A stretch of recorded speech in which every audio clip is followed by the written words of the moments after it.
Hello students, आप सभी का स्वागत है एक बार फिर से मैग्नेट ब्रेन्स हिंदी पर। मैं हूं अरुण और मैं आप सभी विद्यार्थियों को पढ़ाता हूं कक्षा 12वीं का गणित। तो आइए शुरुआत करते हैं आज 12वीं कक्षा के साथ। और 12वीं कक्षा में आज हम लोग बात करने वाले हैं संबंध और फलन की प्रश्नावली 1.4 के बारे में। प्रश्नावली 1.4 में आपको द्विआधारीय संक्रियाओं के बारे में बातचीत की जाएगी, उनके वो बताए जाएंगे। साथ ही साथ हम इनके बारे में डिस्कशन पिछले लेक्चर में कर चुके हैं, तो अभी इसके बहुत से सवाल होंगे। जितने भी सवाल होंगे, एक एक सवाल, एक एक प्रश्न आपको पूरी तरह से फ्री कराया जा रहा है। मतलब आपको जो भी यहाँ पढ़ाया जाता है वो पूरी तरह से फ्री है। इसके लिए आपको किसी भी स्टूडेंट को कोई भी कहीं फीस देने की आवश्यकता नहीं है। मैग्नेट ब्रेन्स अपने समस्त विद्यार्थियों को पूरी तरह से फ्री पढ़ाता है। आइए शुरुआत करते हैं प्रश्नावली 1.4 के पहले सवाल के साथ। निर्धारित कीजिए कि क्या निम्नलिखित प्रकार से परिभाषित प्रकृत प्रत्येक संक्रिया से एक द्विआधारी संक्रिया प्राप्त होती है या नहीं। उस दशा में जब स्टार एक द्विआधारी संक्रिया नहीं है, अपना औचित्य भी बताइए। मतलब बेसिकली हम लोगों ने द्विआधारी संक्रिया के बारे में बात की थी। अगर मैं इसके बारे में तो आपको थोड़ा सा एक्सप्लेन करता हूं। यदि मैं लिखता हूं ना ए में, तो ए में का मतलब है आप ए और बी नाम की दो संख्याएं समुच्चय ए से लेते थे, है ना। और उसके बाद आप उसका द्विआधार करते थे कुछ भी करके। जैसे मान लीजिए आपने कहा कि ए स्टार बी का मतलब है ए प्लस बी, है ना, तो आपने कर दिया ए प्लस बी।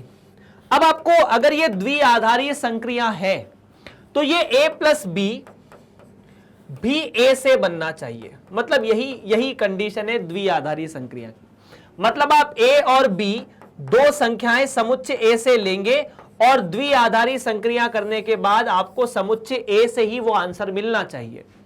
ठीक है, मतलब ये जो रिजल्ट मिले वो समुच्चय ए से बाहर ना मिले। चलिए अब मैं यहां पर अपन बात कर लेते हैं सवालों के बारे में। निर्धारित कीजिए कि क्या निम्नलिखित, पहला सवाल है z प्लस। z प्लस मतलब सारे धनात्मक पूर्णांक। z प्लस का मतलब क्या है? z प्लस का मतलब है धनात्मक पूर्णांक।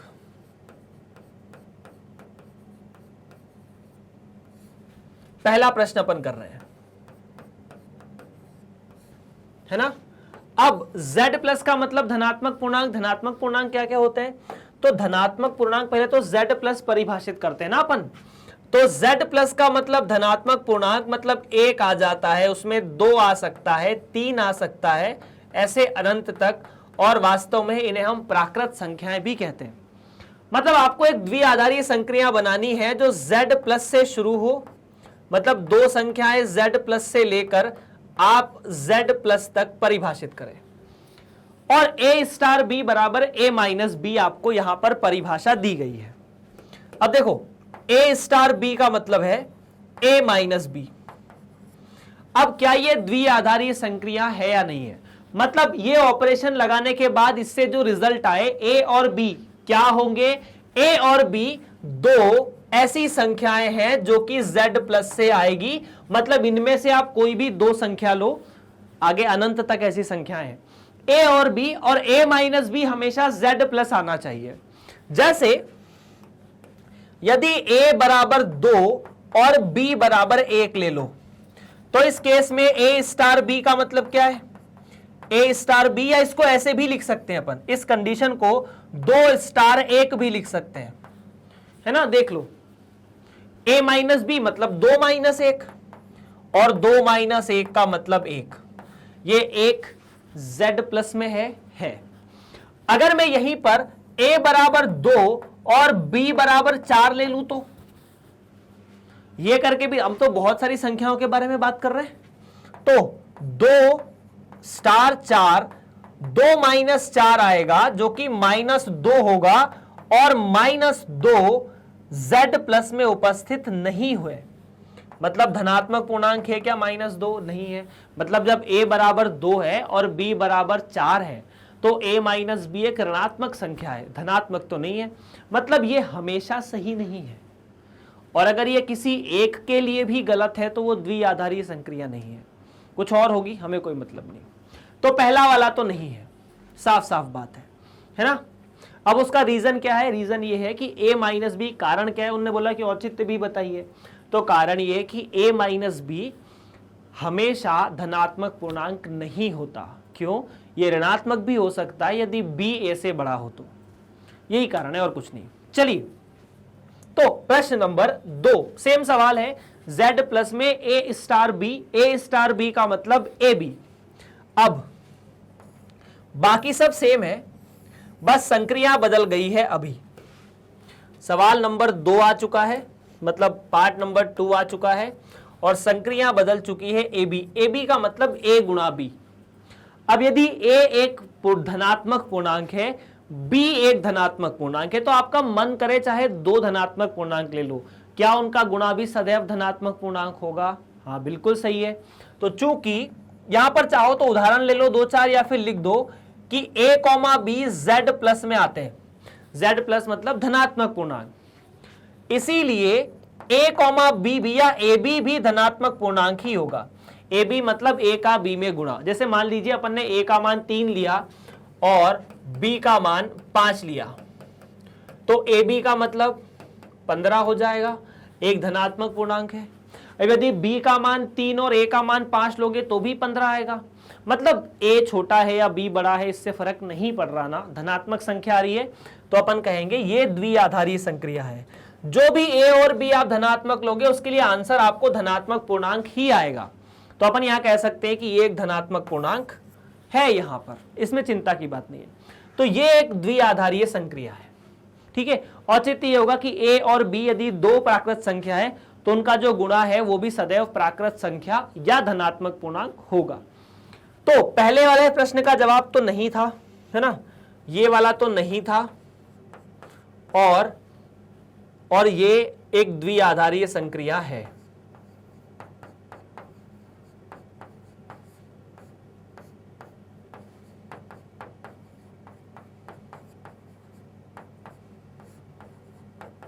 ठीक है, ओके।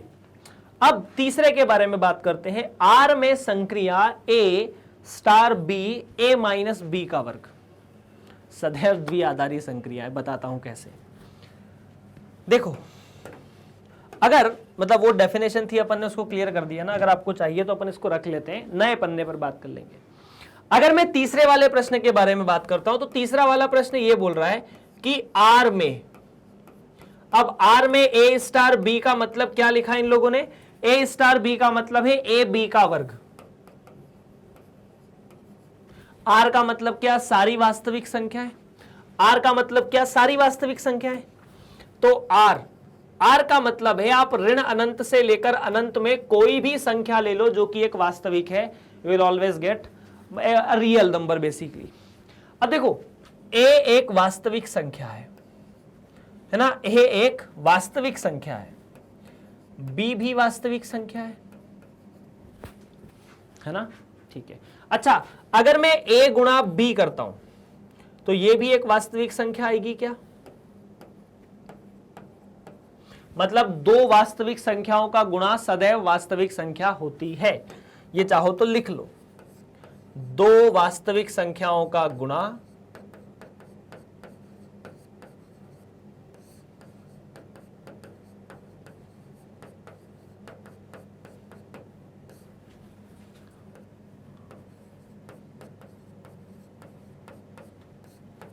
सदैव वास्तविक संख्या होती है।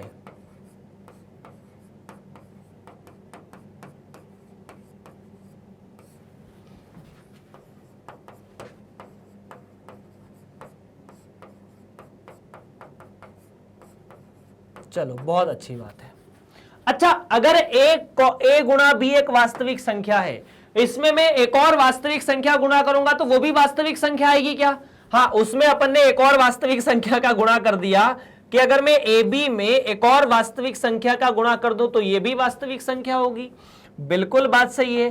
तो a b का वर्ग एक वास्तविक संख्या है, b और b का मिला के b का वर्ग हो गए। तो क्या ये एक वास्तविक संख्या है? बिल्कुल वास्तविक संख्या है। तो ये एक द्विआधारी वास्तविक संख्या है। बस बात खत्म। तो तीसरा वाला जवाब है, अतः यह एक द्विआधारीय वास्तविक संख्या है।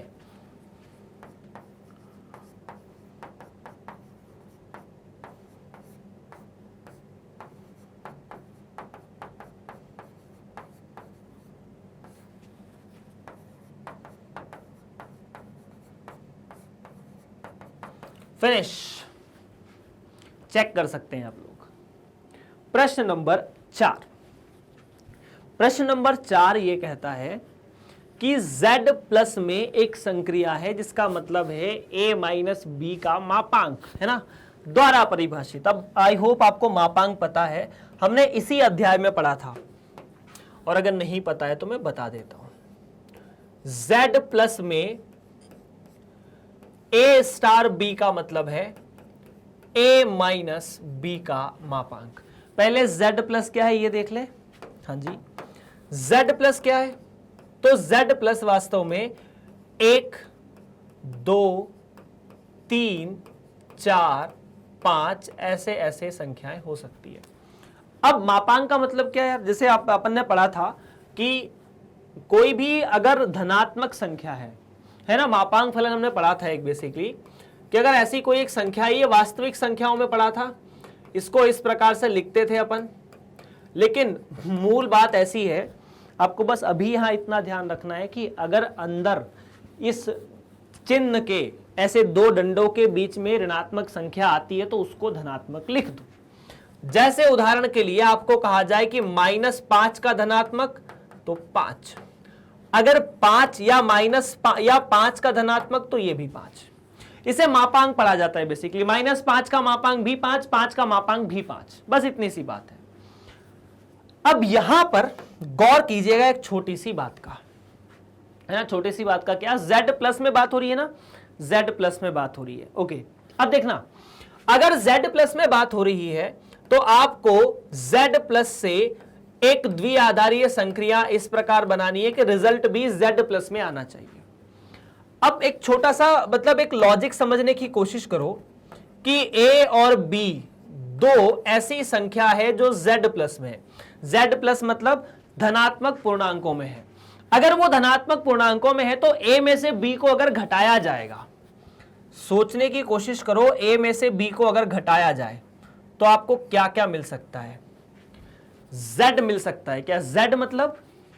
z मतलब जिसमें ऋणात्मक संख्याएं भी आ जाए, -3 -2 -1 0 1 2 3 ऐसे लेकर, जिन्हें आप पूर्णांक कहते हैं। अगर देखो, अगर a बड़ा हुआ तो धनात्मक संख्या मिलेगी, जैसे 2 - 1 1 1 - 2 -1 5 - 3 -2 7 - 2 -5, तो ऋणात्मक संख्याएं भी मिल सकती है।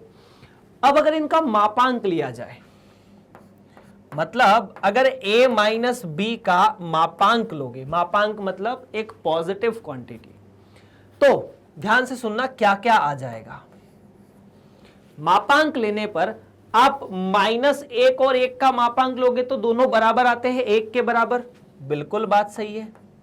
-2 और 2 का मापांक भी 2, -3 और 3 का मापांक भी 3। लेकिन अगर a और b दोनों बराबर हो गए, अगर a और b दोनों बराबर हो गए तो a माइनस b का मापांक और a माइनस b दोनों शून्य हो जाएंगे। अब देखो, आपको आंसर मिलना चाहिए था z प्लस में से। z प्लस मतलब 1 2 3 4 5 6 7 8 9। a माइनस b का मापांक 1 2 3 4 5 6 7 8 9, मतलब ऐसा आना चाहिए था। इसमें शून्य है क्या? नहीं है, मतलब इसमें शून्य नहीं आना चाहिए था, परंतु ये शून्य आ सकता है जब a और b बराबर है। इसका मतलब ये z प्लस में नहीं है। तो मैं इसको ऐसा लिख देता हूं यहां से कि a माइनस b का मापांक z प्लस में नहीं है, अतः यह एक द्विआधारी संक्रिया नहीं है।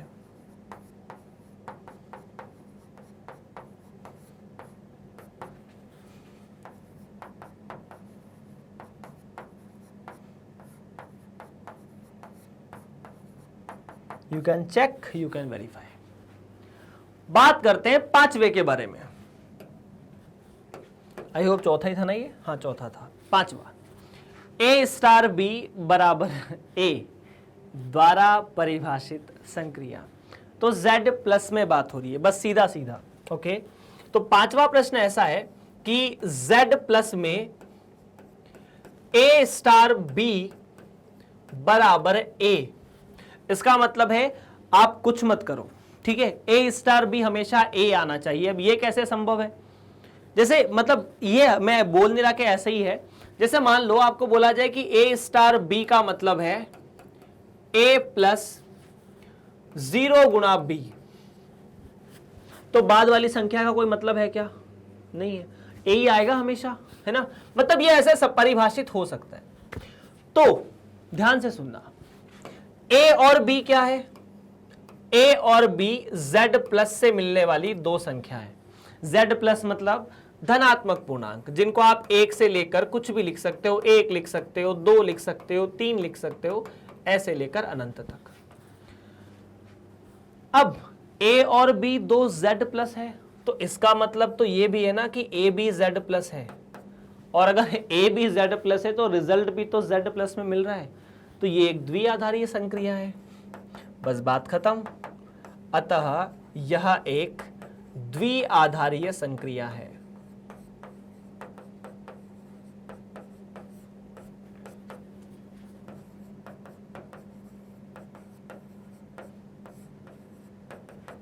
प्रश्न यहां से समाप्त होता हुआ, तो पांचवा प्रश्न मतलब पांचवें प्रश्न के साथ पहला प्रश्न समाप्त होता हुआ। बात करते हैं आगे प्रश्न नंबर 2 के बारे में। मतलब ये सेम एक जैसे ही कॉन्सेप्ट है, चिंता की बात नहीं है हमें, ठीक है। चलो आगे बढ़ते हैं। निम्नलिखित परिभाषित प्रत्येक द्विआधारी संक्रिया के लिए निर्धारित कीजिए कि क्या द्विआधारी क्रम विनिमेय है तथा क्या साहचर्य है। अब क्रम विनिमय में कुछ नहीं करना, मैं सिंपल सी बात बता रहा हूं। क्रम विनिमय का मतलब क्या होता है अपन डिस्कस कर चुके हैं क्या? हम क्रम विनिमय को डिस्कस कर चुके थे और साहचर्य को भी डिस्कस कर चुके थे। मैं आपको ये दोनों चीजें बता देता हूं। क्रम विनिमय का मतलब क्या है? यदि ए स्टार बी बराबर बी स्टार ए हो तो आप इसे क्रम विनिमय कहते हैं। क्या कहते हैं? क्रम विनिमय।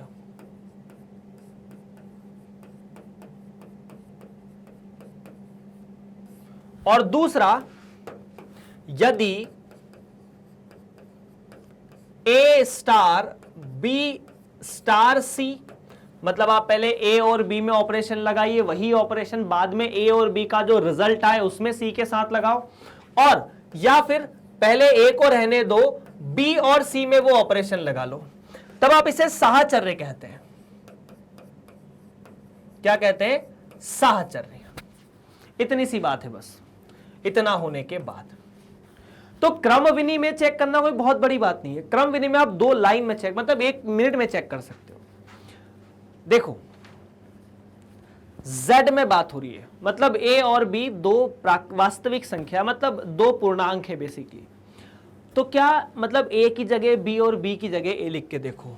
a की जगह b और b की जगह a, मतलब यहां a माइनस b परिभाषा है उसकी, तो क्या a minus b b minus a के बराबर होता है?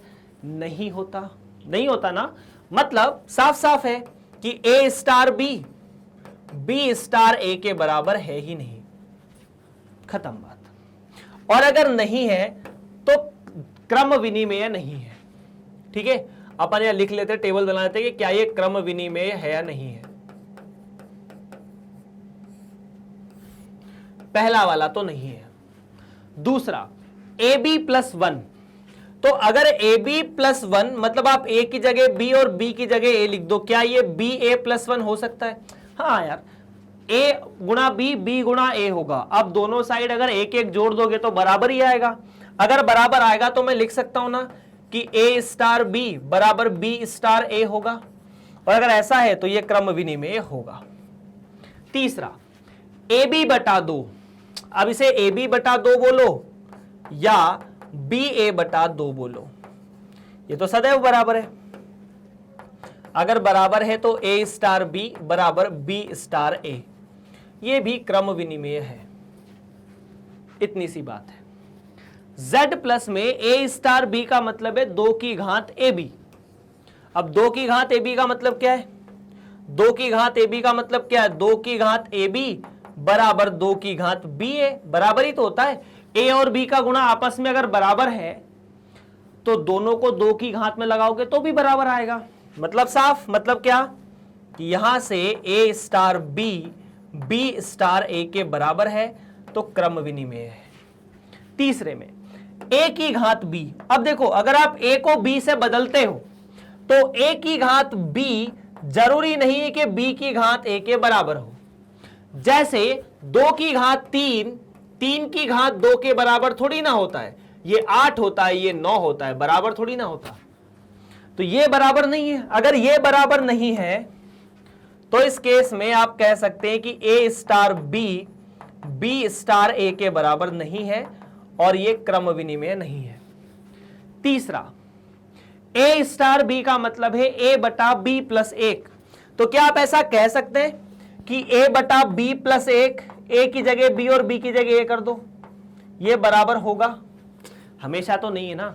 अगर ए का मान मैं 3 लेता हूं, बी का मान 4 लेता हूं, देख लेते हैं। जैसे ए का मान 3 और बी का मान 4, तो क्या ये ऐसा हो जाएगा? ए का मान 3, बी का मान 4, तो ये तो मिलेगा 3/5 और ये 4/4, बराबर थोड़ी ना दोनों यार। इसका मतलब ये संभव नहीं है। अगर ये संभव नहीं है तो A star B is not equal to B star A, और ये चीज भी बराबर नहीं है। इस प्रकार 1 से लेके 6 तक में क्रम विनिमय आप 2 मिनट में निकाल सकते हैं। यही कहानी है क्रम विनिमय निकालने की बेसिकली। अब साहचर्य के बारे में क्या कहानी है? तो साहचर्य में समय लगेगा। साहचर्य मतलब चेक करने का मैंने आपको तरीका भी बताया था कि आप 1-2 उदाहरण भी ले सकते हैं, और अगर नहीं तो कोई बात नहीं। चलिए, तो लेट्स स्टार्ट विथ साहचर्य, है ना। ये बेसिकली क्रम विनिमय का रिजल्ट है। अब बात कर लेते हैं अपन साहचर्य के बारे में। साहचर्य में क्या है, हमें 3 चीजें लेनी पड़ेगी। सी लेना पड़ेगा और ये चेक करना पड़ेगा कि ए star B B star A के बराबर है कि नहीं है। जैसे पहला वाला ए स्टार बी का मतलब है Z में ए स्टार बी का मतलब है ए माइनस बी। तो यदि देखो, अगर आप यहां पर कोई एक संख्या ए स्टार बी स्टार सी करते हो तो इसका मतलब है पहले ए स्टार बी का आंसर लिख दो, है ना। ए स्टार बी का मतलब क्या है, ए माइनस बी, और उसको स्टार लगाओ सी के साथ। अब ये स्टार का मतलब क्या है, पहले में से दूसरे को घटाना। अब यहां पहला ए माइनस बी पूरा हो चुका है और ये वास्तव में ए माइनस बी माइनस सी हो जाएगा। यही होगा ना, देख लो गौर से। ए स्टार बी का मतलब है कि ए में से बी को घटाओ, मतलब स्टार के पहले जो है उसमें से स्टार के बाद जो है वो घटा दो। तो हमने पहले ए स्टार बी को सेपरेट किया, ए माइनस बी आया, ए माइनस बी एक चीज मिल जाएगी, अब स्टार नहीं है इसमें। अब ये आंसर है, इसमें से फिर इसको घटाएंगे। और यहीं पर अगर मैं ए स्टार बी स्टार सी निकालने की कोशिश करूं तो ये ए स्टार बी माइनस सी आएगा, पहले में से दूसरा, और उसके बाद क्या, उसके बाद वही फिर पहले में से बाद वाला घटा दो, तो ए माइनस बी माइनस सी, जिसका मतलब हो जाएगा ए माइनस बी प्लस सी। अब ये दोनों बराबर तो नहीं है, जो कि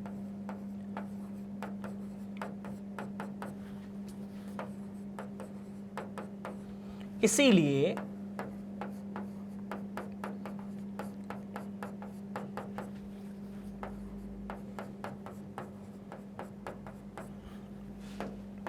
अतः यह एक या फिर यह साहचर्य नहीं है। प्रश्न हो जाता है समाप्त।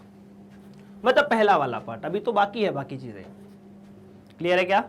चलो दूसरा, ए स्टार बी का मतलब है A B plus 1। Q, Q मतलब, अच्छा क्यू का मतलब क्या है, अभी तक तो जरूरत नहीं पड़ी, लेकिन अब क्या है दूसरा वाला क्यू में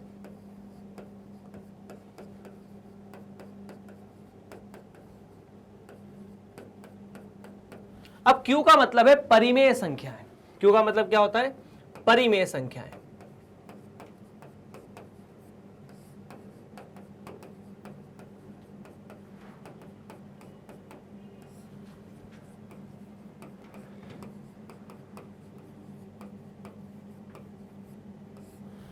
अब अगर ये परिमेय संख्याओं का समुच्चय है तो अब छोटी सी बात है, सबसे पहले मैं ए स्टार बी स्टार सी करूंगा। अब ए स्टार बी स्टार सी का मतलब है ए स्टार बी को पहले लिख दो, ए स्टार बी का आंसर तो ए बी प्लस 1 है।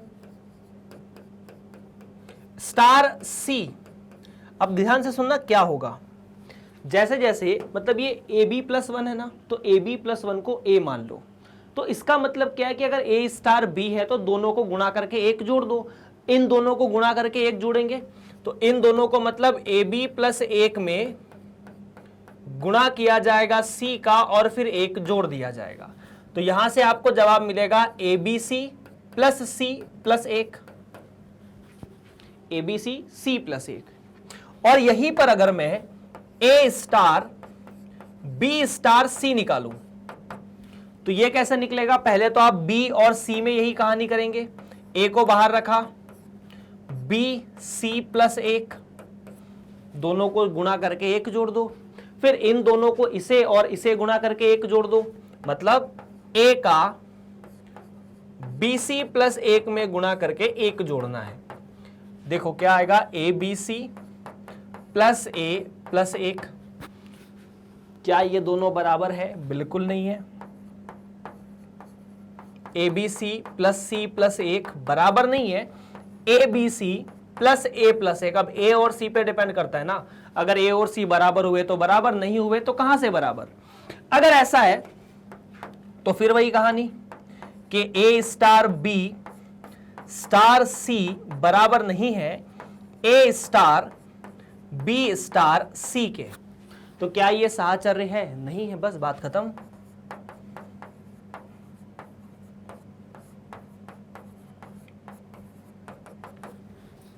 देख लो एक बार फटाफट। चलिए अब बाकी के बारे में चेक करेंगे। प्रश्न नंबर 3 पर आते हैं, क्या ये साहचर्य है। प्रश्न नंबर 3 है कि Q में ए स्टार बी बराबर ए बी बटा 2। ठीक है, तो आइए शुरू करते हैं इस कहानी को भी। तो यदि यहां पर आपको बोला जाए कि ए स्टार बी Q में ना, तीसरा वाला है कि Q में ए स्टार बी का मतलब है ए बी डिवाइडेड बाय 2 या ए बी बटा 2। साहचर्य के लिए क्या करना होगा, ए बी सी नाम की 3 चीजें ले लो, ए स्टार बी स्टार सी। अब पहले इन दोनों के साथ निकालो, बाद में सी के साथ करो। तो अगर मैं ऐसे कुछ बोलना चाहूं तो ये कुछ ऐसा मिलेगा, क्या ए बी बटा 2 उसका स्टार सी के साथ। ये परिभाषा कैसे दी है कि दोनों का गुणा करके 2 से भाग दे दो। अब ये एक संख्या है, दूसरी संख्या सी है, तो आप क्या करेंगे, इन दोनों का गुणा करके फिर 2 से भाग दे देंगे। तो क्या यहां से ए बी सी बटा 4 मिल जाएगा आपको आंसर, बिल्कुल मिल जाएगा। और यदि यहीं पर मैं अगले के बारे में बात करता हूं, ए स्टार बी स्टार सी के बारे में, तो इस केस में जवाब कितना है, पहले बी सी बटा 2 मिलेगा, पहले इसे सॉल्व करेंगे। तो ए स्टार बी सी बटा 2, अब क्या उसके बाद आप फिर इन दोनों का आपस में गुणा कर दीजिए। गुणा कैसे करते हैं, गुणा ऐसे ही तो करते हैं सर, यहां गुणा का चिन्ह था ना, ये बी सी बटा 2 पूरे के भाग में फिर 2, तो यहां से मिलेगा ए बी सी बटा 4। तो ये दोनों बराबर है, बिल्कुल बराबर है, तो अपन लिख सकते हैं कि चूंकि ए स्टार बी स्टार सी बराबर है ए स्टार बी स्टार सी के, इसीलिए अपन बोल सकते हैं कि यह संक्रिया या साहचर्य है बेसिकली, है ना। क्रम विनिमय तो अपन कर चुके थे, साहचर्य है, बिल्कुल बिल्कुल साहचर्य, इसमें कोई समस्या नहीं। देखो जैसे ए बी और सी आप कोई भी संख्या लोगे, किसी के मन में सवाल है कि क्या ये द्विआधारीय संक्रिय है या नहीं, ये आप कैसे पहचानेंगे, तो सिंपल सा तरीका है कि ए और बी कोई भी 2 परिमेय संख्या है, क्यू का मतलब अपन देख चुके हैं, परिमेय संख्या है ना, और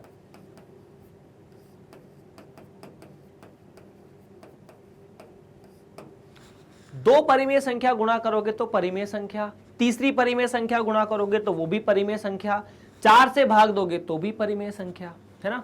परिमेय संख्या कैसी होती है सर, p बटा q रूप में होती है, ठीक है, जहां पर p और q 2 z होते हैं, जहां q 0 नहीं होना चाहिए, है ना, z मतलब पूर्णांक होते हैं बेसिकली।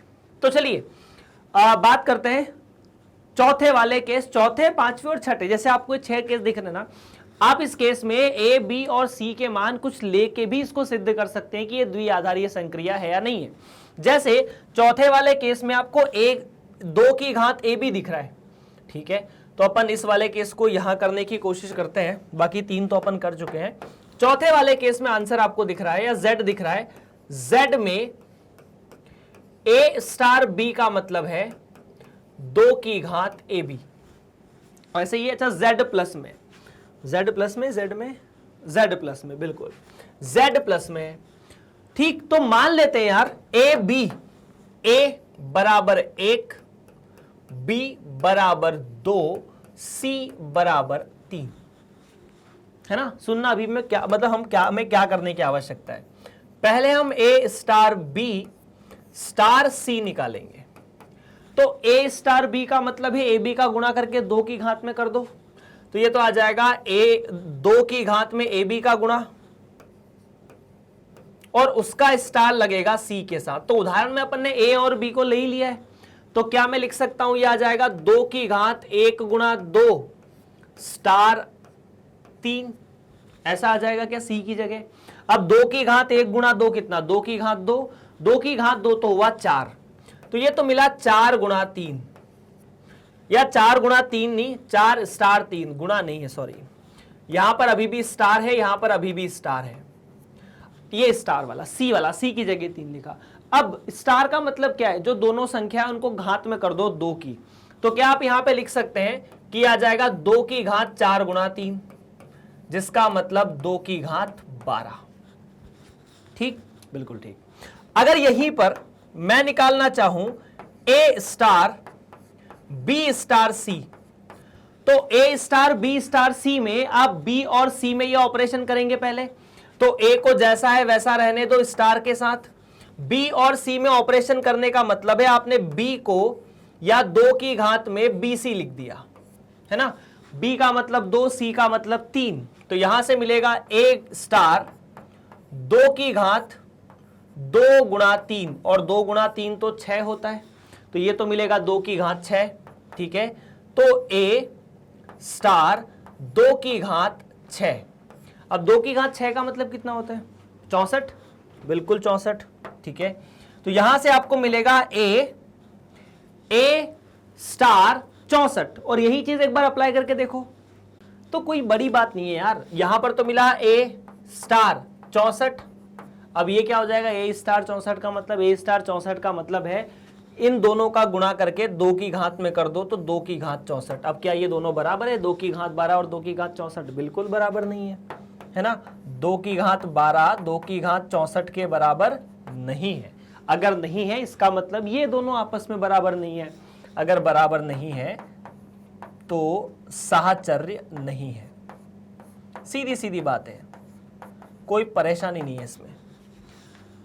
बात करें पांचवे के बारे में, पांचवा क्या है, ए बी की या ए की घात बी, ठीक है, ये भी कोई मतलब सेम ही चीज चलती आ रही है यार, मुझे नहीं लगता कि यहां आपको कोई समस्या होगी और कोई परेशानी होगी इस केस में। चलो अपन पांचवा प्रश्न करते हैं। पांचवा प्रश्न कह रहा है कि z प्लस में ए स्टार बी मतलब ए की घात बी। अब अगर मैं पूछना चाहूं कि ए स्टार बी स्टार सी का मतलब, तो पहले तो इन दोनों का अपन ए बी और सी का मान ले लेते हैं। मान लीजिए ए का मान 1, बी का मान 2, सी का मान 3, है ना। अब अगर ए बी सी लिखा हुआ है तो ए स्टार बी का मतलब ए की घात में बी, मतलब ए की घात में बी स्टार सी।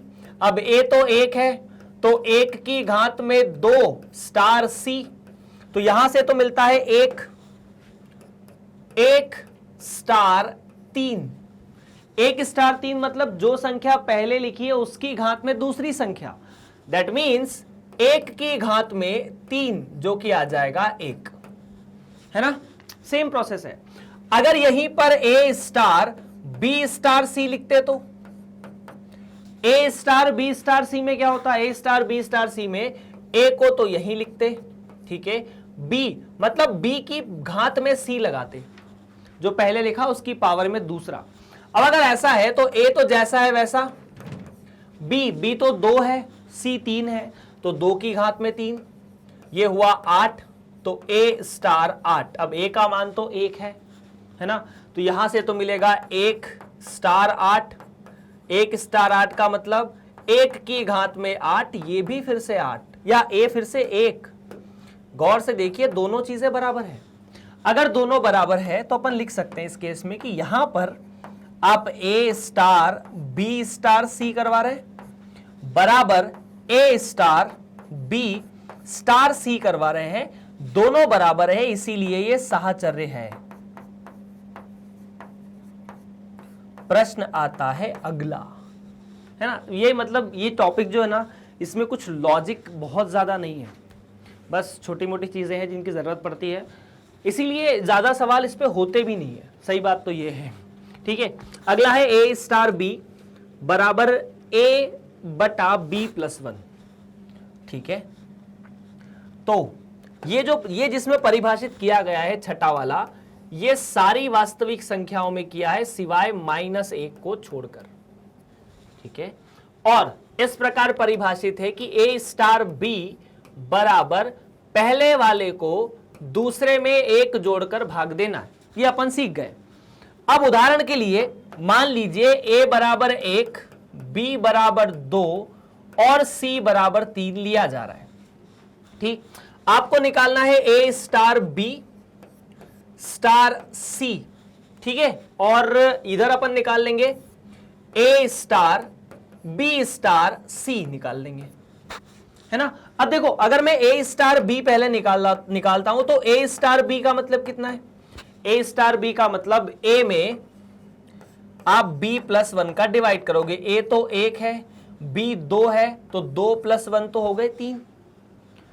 अब आपको आगे बात करनी है कि a स्टार b स्टार c का मतलब, a स्टार b तो 1/3, इसमें किसका स्टार, इसमें स्टार 3 का, तो ये मिलेगा 1/3 में उस जो दूसरी संख्या है उसमें 1 जोड़ के भाग देना है, तो ये तो हो गए 3 और 1 4, और 1/3 यहां पर 1/12।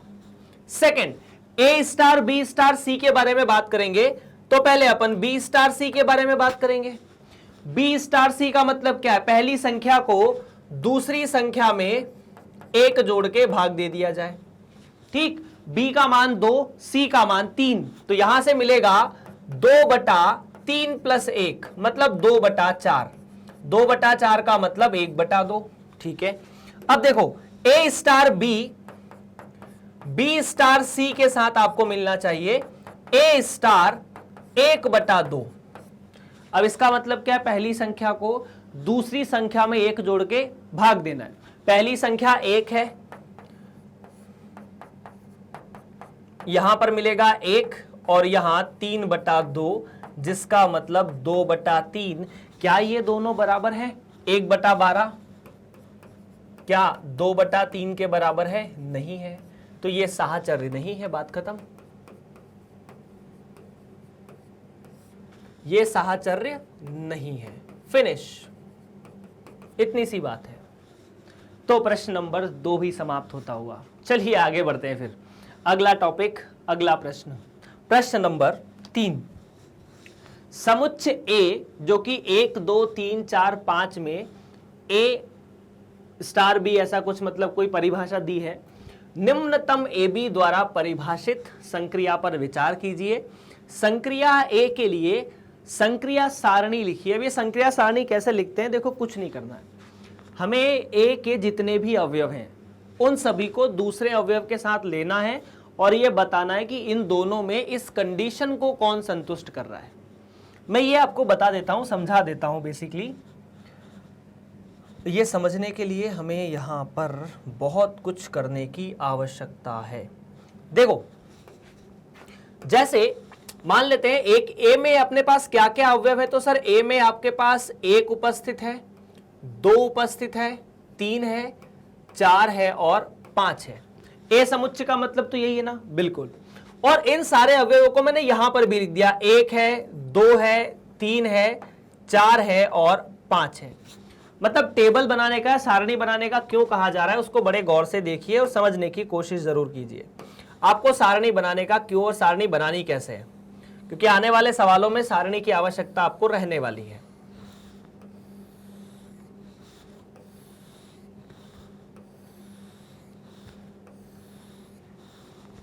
कुछ इस प्रकार से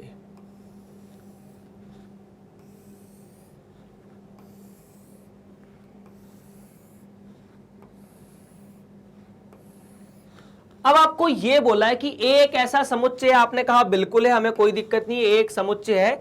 अब इस ए समुच्चय में ए ऐसा है जिसमें 1 2 3 4 और 5 है, और ए स्टार बी कह लो या कुछ भी कह लो, आपको यह बोला है कि इसे न्यूनतम बोध देना है ए और बी में। मतलब जो भी आपका जवाब हो, दो कोई भी संख्या लो, उन दोनों में न्यूनतम क्या होगा ये बताइए। जैसे मान लीजिए मैंने ए का मान 1 लिया और बी का मान लिया 2, तो ए स्टार बी का मतलब क्या है, इन दोनों में न्यूनतम क्या है 1, तो 1 आ जाएगा। अगर ए का मान 4 लिया होता और बी का मान 2 लेता तो यहां पर ये कहानी 2 आ जाती, इन दोनों में छोटा कौन है। तो सीधी सीधी बात है, अपन मान लेते हैं कि यहां ए संख्या लिखी है और यहां जो संख्या है वो बी है। तो अगर मैं 1 1 दोनों में लूं तो दोनों में न्यूनतम कौन है, एक ही है। यहां तो यही मिलेगा ना, दोनों में न्यूनतम तो एक ही है। तो अपन ने लिख दिया कि दोनों में न्यूनतम 1 है। 1 और 2 में न्यूनतम फिर से 1, 1 और 3 में न्यूनतम 1, 1 और 4 में न्यूनतम 1, 1 और 5 में न्यूनतम 1। अब 1 और 2, 2 और 1 में न्यूनतम 1, 2 और 2 दोनों बराबर है इसलिए न्यूनतम किसी को भी लिख दो। 2 और 3 में न्यूनतम 2, 2 और 4 में न्यूनतम 2, 2 और 5 में न्यूनतम 2, 3 और 1 में न्यूनतम 1, 3 और 2 में न्यूनतम 2, 3 और 3 में न्यूनतम 4, 3 और 4 में न्यूनतम 3, 3 और 5 में न्यूनतम 3, 3 और 3 में न्यूनतम 3। उसके बाद 4 और 1 में न्यूनतम 1, 4 और 2 में न्यूनतम 2, 4 और 3 में न्यूनतम 3, 4 और 4 में न्यूनतम 4 और 5 में न्यूनतम 4। दोनों में कौन छोटा है यार। अब 5 और 1 में न्यूनतम, 5 और 2 में न्यूनतम, 5 और 3, 5 और 4 में, और 5 और 5 में। यह बनी है सारणी उस घटना की जिसके बारे में आपसे प्रश्न में पूछा हुआ है, कुछ नहीं है और सिंपल सा आंसर है। आप इसे वेरीफाई कर सकते हैं, यही आंसर है बेसिकली। बस चलिए आगे बढ़ते हैं फिर। प्रश्न नंबर 4, ठीक है। समुच्चय 1 2 3 4 5, ठीक है, में निम्नलिखित संक्रिया सारणी 1.2 द्वारा परिभाषित द्विआधारी संक्रिया पर विचार कीजिए तथा 1 स्टार 2 स्टार 3 ये सारणी यहां पर दी गई है आपको, है ना। प्रश्न में सारणी यहां पर दी गई है 1.2 ये वाली। चौथा प्रश्न वही है, ठीक है। और द्विआधारी संक्रिया पर विचार कीजिए। आपको यहां पर कुछ कुछ चीजें निकालनी और पता करना है क्या क्या है। देखो बेसिकली आपको यह बोला है 1 2 3 4 5 में इस प्रकार से आपको संक्रिया दी गई है, ठीक है। ये लगभग वैसी ही जैसी अपन ने पहले बनाई, कोई नियम होगा उस नियम से ये सारणी बना दी गई। यहां आप ए मान सकते हैं और यहां आप बी मान सकते हैं, ठीक है। अब ध्यान से सुनना क्या होगा बेसिकली यहां पर तो हमने इसे ए बोला और इसे बोला बी। आपसे बोला है 2 स्टार 3 स्टार 4 तथा 2 स्टार 3 स्टार 4 का परिकलन कीजिए। तो आपको सबसे पहले बोला है 2 स्टार 3 स्टार 4, मतलब पहले आप 2 स्टार 3 निकालेंगे। 2 स्टार 3 मतलब ए का मान 2, इसका मान 4, तो ये तो आ गया 1। 2 स्टार 3 मतलब 2 और 3, इनका रिजल्ट आया 1। तो ये तो मिल गया 1 स्टार 4। अब 1 स्टार 4 मतलब यहां से 1 यहां से 4, तो 1 स्टार 4 का मतलब आया 1, है ना। इन दोनों ने जो 1 बनाया वो 1 तो वास्तव में ये है। अब हम पहला अवयव किसे लेंगे, इसे लेंगे। अब यदि यहीं पर मुझे 2 स्टार 3 स्टार 4 पता करना है तो पहले मैं 3 स्टार 4 निकालूंगा। सेकंड केस लगभग वैसे ही जैसा पहले वाला। तो 3 स्टार 4 मतलब ये 3 पहले और 4 ये, दोनों का जवाब 1। तो यहां से तो मिलेगा 2 स्टार 1 और 2 स्टार 1 मतलब ये 2 और ये 1, तो ये 2 स्टार 1। अब पूछा कि क्या ये क्रम विनिमय है, यहां से तो दिख रहा है यार कि 2 स्टार 3 स्टार 4 बराबर 2 स्टार 3 स्टार 4 दोनों बराबर है, तो क्रम विनिमय है। ठीक है, क्या क्लियर है? देख लो, मतलब बाकी I hope there is no issue, इसमें कोई समस्या नहीं आनी चाहिए। ठीक है, नेक्स्ट है 2 स्टार 3 स्टार 4 स्टार 5 का परिकलन कीजिए।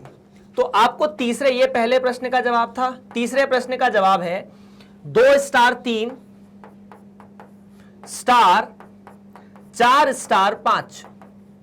अब देखो 2 संक्रिया 3, 2 3 मतलब ये 2 और ये 3 मिलाकर 1 आया, इधर से 3 तो ये तो मिला 1 स्टार 4 स्टार 5, ये 4 और ये 5 मिलाकर 1 और 1 अब मिला के बना के हो गए 1। तो बेसिकली इसका जवाब आया 1 तीसरे वाले का। तो सारणी दी जाए तो सवाल को हल करना बड़ा सिंपल है।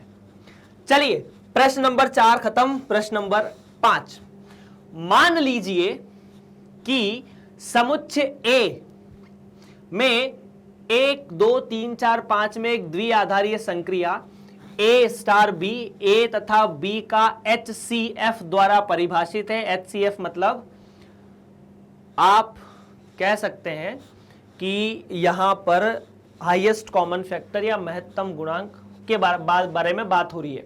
ठीक है, क्या संक्रिया, ये जो संक्रिया ना स्टार के साथ आगे डंडा लगा दिया, इसको कुछ भी लिख सकते हैं ये लोग, स्टार लिख दें, स्टार के साथ डंडा लगा के लिख दें, ऐसे लिख दें, वैसे लिख दें, यू लिख दें, यू लिख दें, हमें कोई मतलब नहीं है।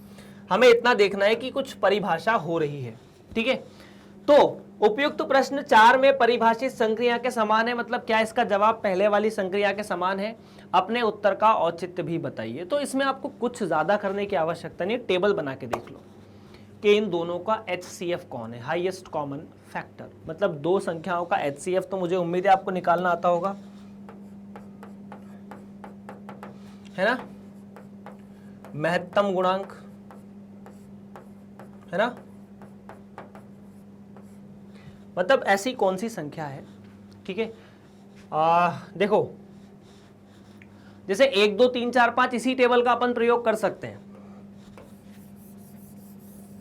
अब आपको यहां पर A स्टार B की जो परिभाषा दी गई है, मैं इस टेबल को हटाता हूं और 5वें प्रश्न के लिए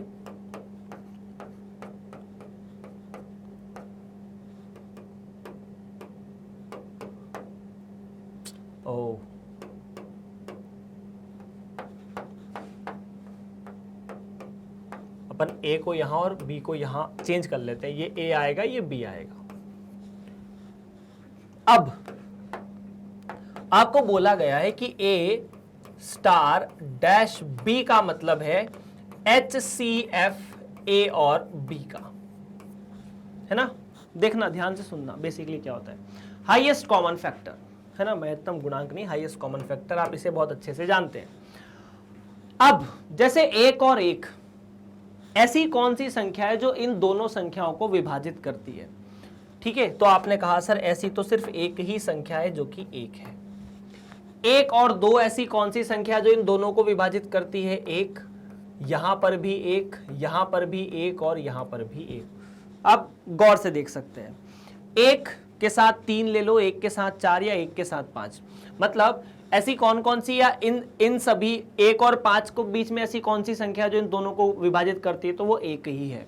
अब 2 और 1 के बीच में भी 1 आ जाएगा, यहां पर भी सब में 1 आ जाएगा, यहां पर भी 1 और यहां पर भी 1। ये कोई बताने की आवश्यकता नहीं, आप देख सकते हो इन दोनों का जो कॉमन डिवीजर है, मतलब ये सी संख्या जो इसे भी और इसे भी विभाजित करे, जो इसे भी और इसे भी विभाजित करे, वही HCF होती है।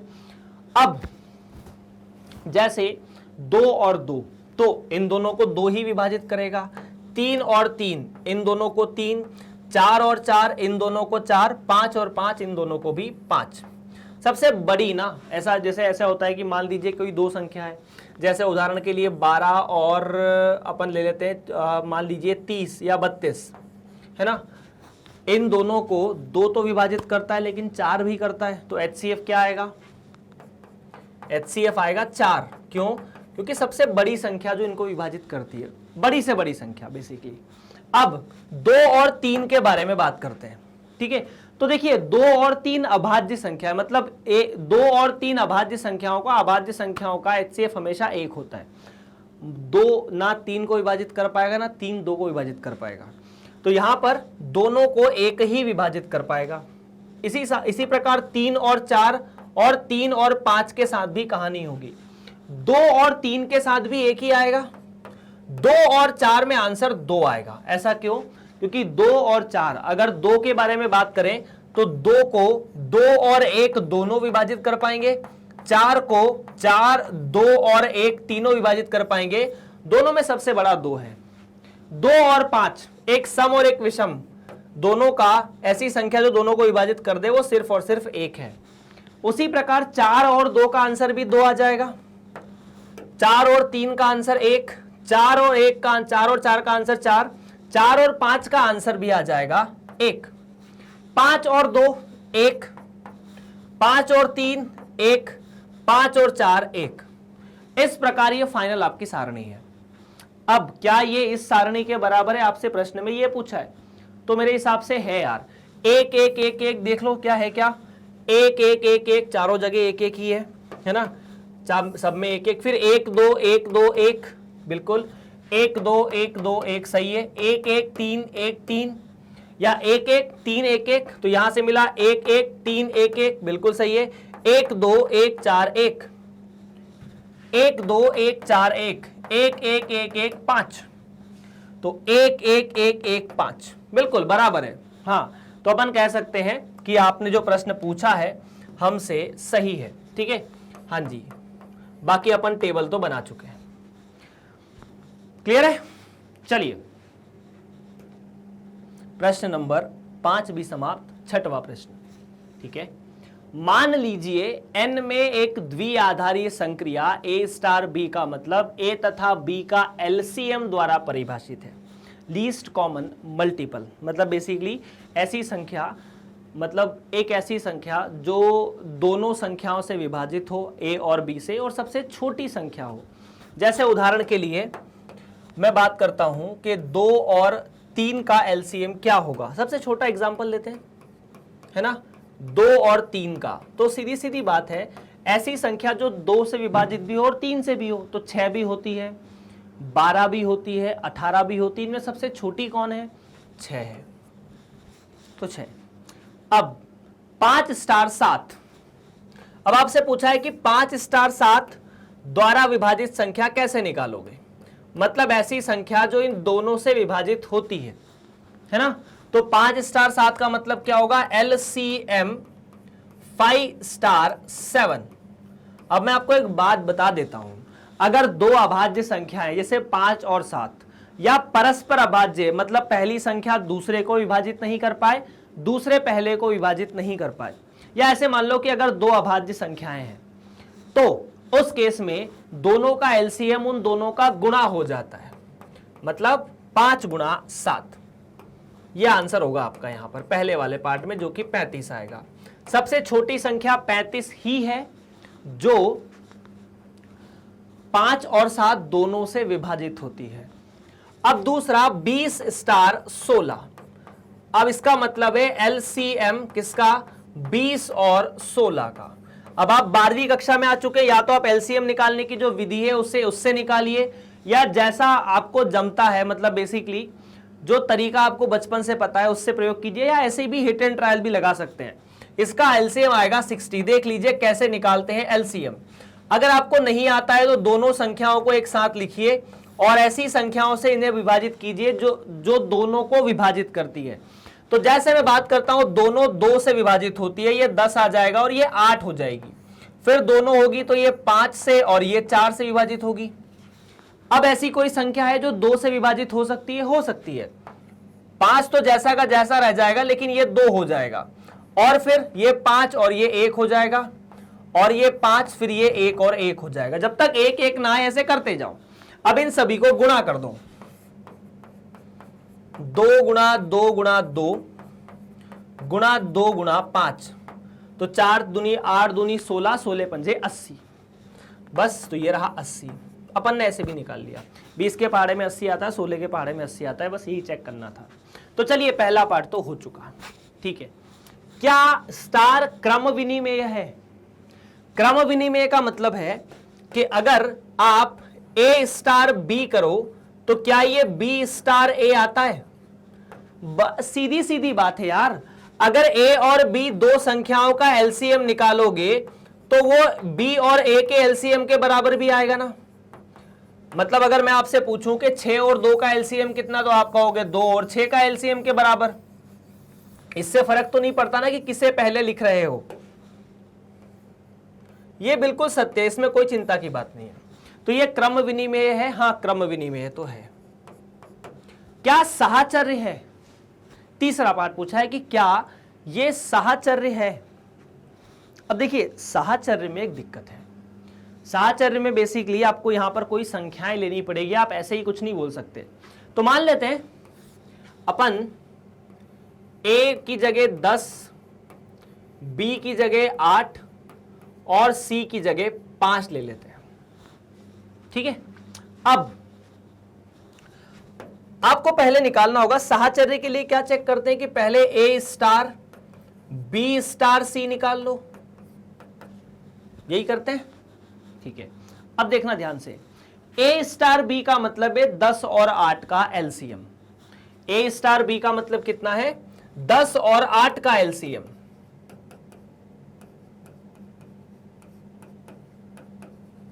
अब 10 और 8 का एलसीएम कितना होता है? 80 तो नहीं होता, 40 होता है। 8 पंजे 40 और 10 चौक 40, तो ये तो आ जाएगा 40 स्टार 5।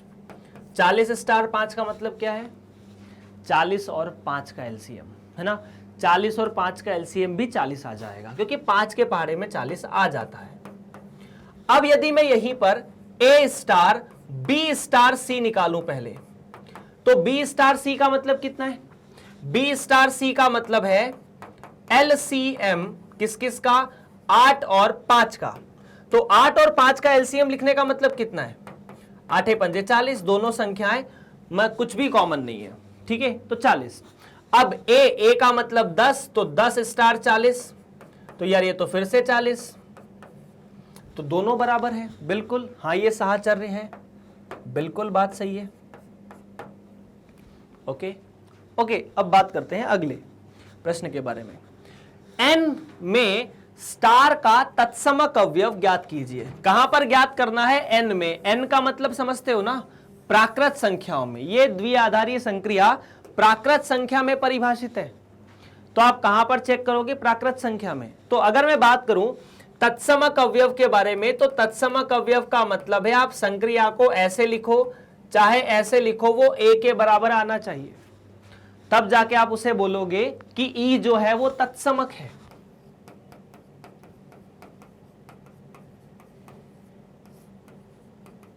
इसका मतलब ऐसा है भाई लोगों कि अगर आप A का एलसीएम, A और E का एलसीएम निकालो, ठीक है, या आप E और A का एलसीएम निकालो, वो हमेशा A के बराबर आना चाहिए और कुछ नहीं है।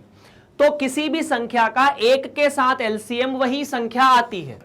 किसी भी संख्या का 1 के साथ एलसीएम वही संख्या आती है ना।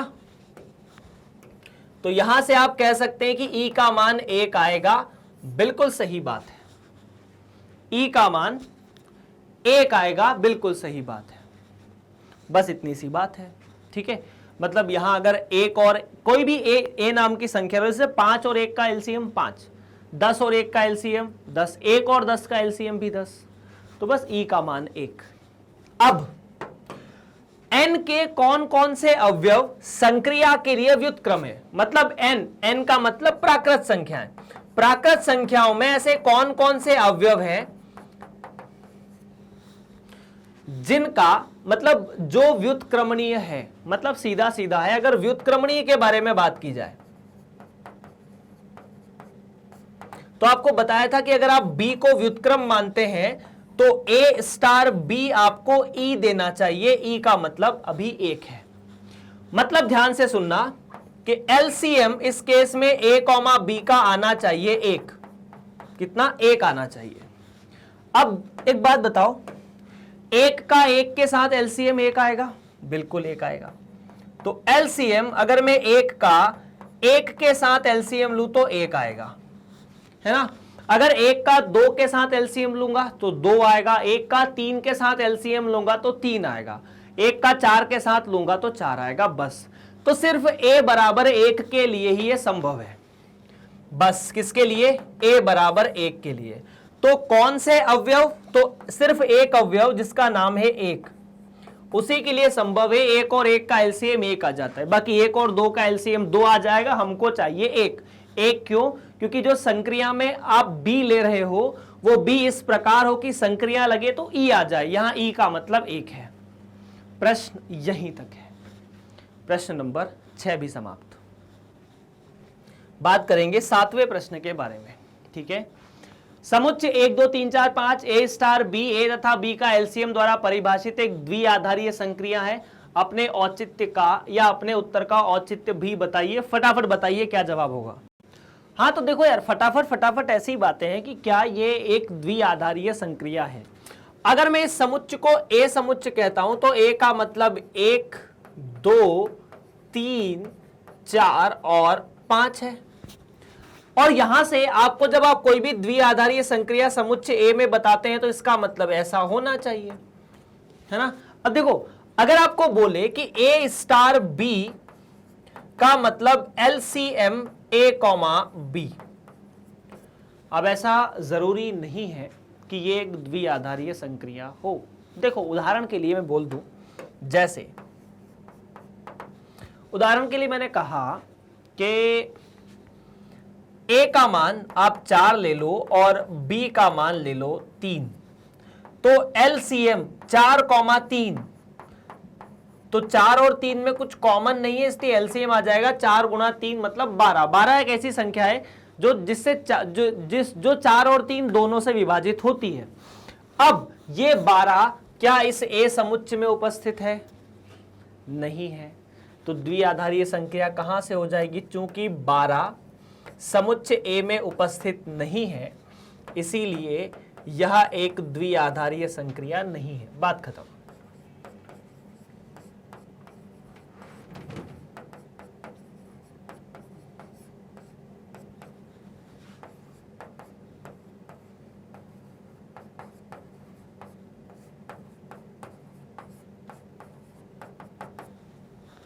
प्रश्न नंबर 7 यहां से समाप्त होता हुआ। प्रश्न नंबर 8 के बारे में हम बात करेंगे। अब मान लीजिए n में a स्टार b बराबर a तथा b का एचसीएफ द्वारा परिभाषित एक द्विआधारीय संक्रिया है। क्या स्टार क्रम विनिमेय है, क्या साहचर्य है, क्या n में इस द्विआधारीय संक्रिया के तत्समक का अस्तित्व है। अब देखो आपको मतलब सवाल वही एक तरह से घूम घूम के आ रहा है कि a स्टार b बराबर a तथा b का HCF, है ना। HCF किसका, a तथा b का। HCF निकालने का मतलब वो कौन सी संख्या है जो दोनों को विभाजित करती है, a और b, और सबसे बड़ी संख्या। जैसे उदाहरण के लिए मैं आपसे पूछूं कि HCF 10 और 50, तो 10 और 50 दोनों को 2 भी विभाजित करता है, 5 भी विभाजित करता है, 10 भी करता है। इन तीनों में सबसे बड़ा कौन है, 10, तो 10, है ना। या फिर यहां 20 ले लो तो मतलब वो कॉन्सेप्ट हट जाएगा, 20 अगर ऐसा है तो आप बोलोगे कि यहां 10 था तो वहां भी 10 आ गया, ऐसा कुछ। अब जैसे यहां पर अपन बात कर रहे हैं क्या ये क्रम विनिमेय है, हाँ बिल्कुल, और n में बात हो रही है, n मतलब n स्टार n तक, है ना। तो देखो क्रम विनिमेय का मतलब है a स्टार b, अगर आप ऐसे लिख रहे हो तो b स्टार a का मतलब क्या होगा, b स्टार a का मतलब HCF किसका, b कॉमा a, और a कॉमा b और b कॉमा a दोनों का HCF बराबर होता है ना। ऐसा कुछ नहीं है कि a अगर a पहले लिख दोगे तो HCF अलग आएगा, b पहले लिख दोगे तो HCF अलग आएगा। 10 और 5 का HCF 5, 5 और 10 का HCF भी 5। तो मैं यहां से कह दूं कि HCF a कॉमा b बराबर है HCF b कॉमा a। तो इसीलिए अपन कह सकते हैं ना यहां से कि a स्टार b बराबर b स्टार a होगा। और अगर ए स्टार बी बराबर बी स्टार ए होगा तब मैं कह सकता हूं कि ये क्रम विनिमेय तो है। क्या है? क्रम विनिमेय। बिल्कुल सही बात है। दूसरा, क्या साहचर्य है? तो एक बार चेक कर लेते हैं उदाहरण लेकर। जैसे मान लीजिए ए का मान 3, बी का मान 2 और सी का मान 10 है ना। तो अपन ने कहा कि ए पहले साहचर्य के लिए ए स्टार बी स्टार सी पता करना होगा। तो पहले मैं ए स्टार बी पता कर लेता हूं। ए स्टार बी का मतलब है 2 और 3 का HCF,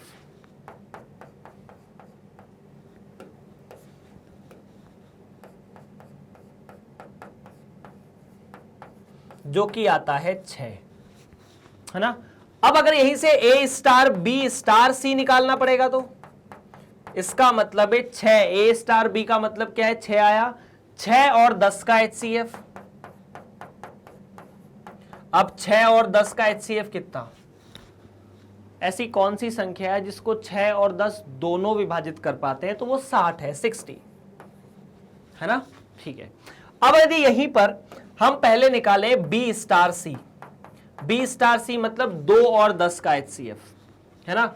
HCF 2 और 10 का, तो ऐसी कौन सी संख्या है जिसको 2 और 10 दोनों विभाजित कर पाए? तो वो 10 है। अब यदि यहीं पर मैं ए स्टार बी स्टार सी निकालने की कोशिश करूं, मतलब आपको क्या करना है? बी स्टार सी का मतलब तो 10 है, ए का मतलब 3, तो 3 स्टार 10 मतलब किस किस का HCF? 3 और 10 का, और 3 और 10 का HCF तो 30 आया। क्या ये दोनों बराबर आए? नहीं आए। 60 और 30 बराबर तो नहीं होते, मतलब ये दोनों आपस में बराबर नहीं है। और अगर ये दोनों आपस में बराबर नहीं है, ए स्टार बी साथ में स्टार सी, ए स्टार बी स्टार सी, तो साहचर्य का कॉन्सेप्ट उठता ही नहीं, साहचर्य नहीं है।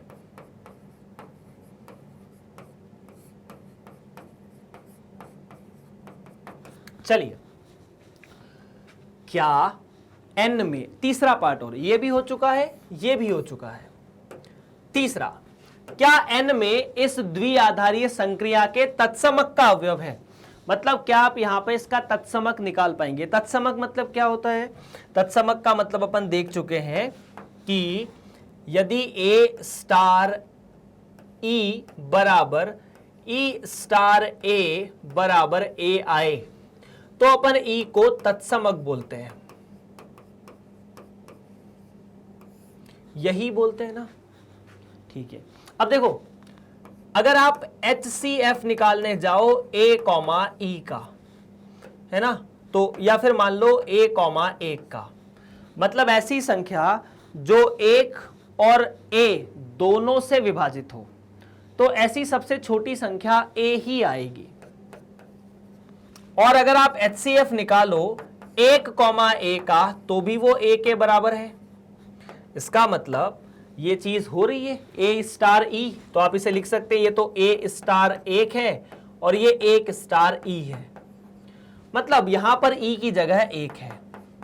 और 1 क्या एक प्राकृत संख्या है? आपसे बोला है कि क्या n में इसका इस द्विआधारी संक्रिया का तत्समक, n मतलब प्राकृत संख्या, तो यहां पर प्राकृत संख्या है, बिल्कुल है, हां तत्समक है। और तत्समक क्या है? तत्समक का अस्तित्व है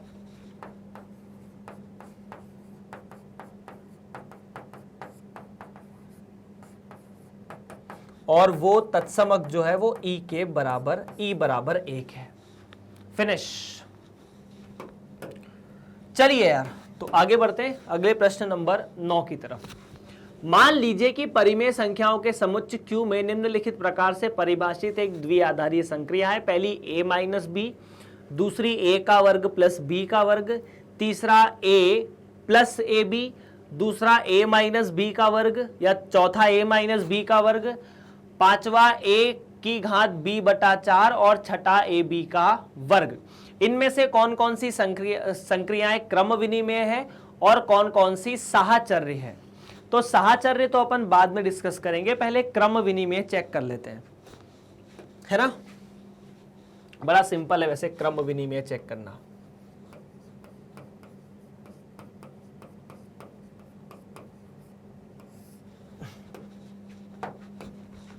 क्या a minus B B minus A के बराबर होता है? पहला वाला a minus B b minus A के बराबर तो होता नहीं। अगर नहीं होता तो मैं कह सकता हूं ना कि a स्टार b बराबर नहीं है b स्टार a के। अगर a स्टार b b स्टार a के बराबर नहीं है तो क्या पहला वाला सवाल क्रम विनिमय है? अपन यहां पर इसे कर लेते हैं अच्छे से यार, वन बाय वन सारे सवालों को कर लेते हैं।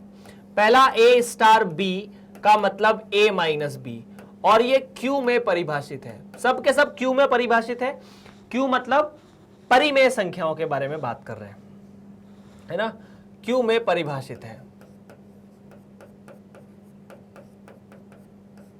q मतलब परिमेय संख्याएं।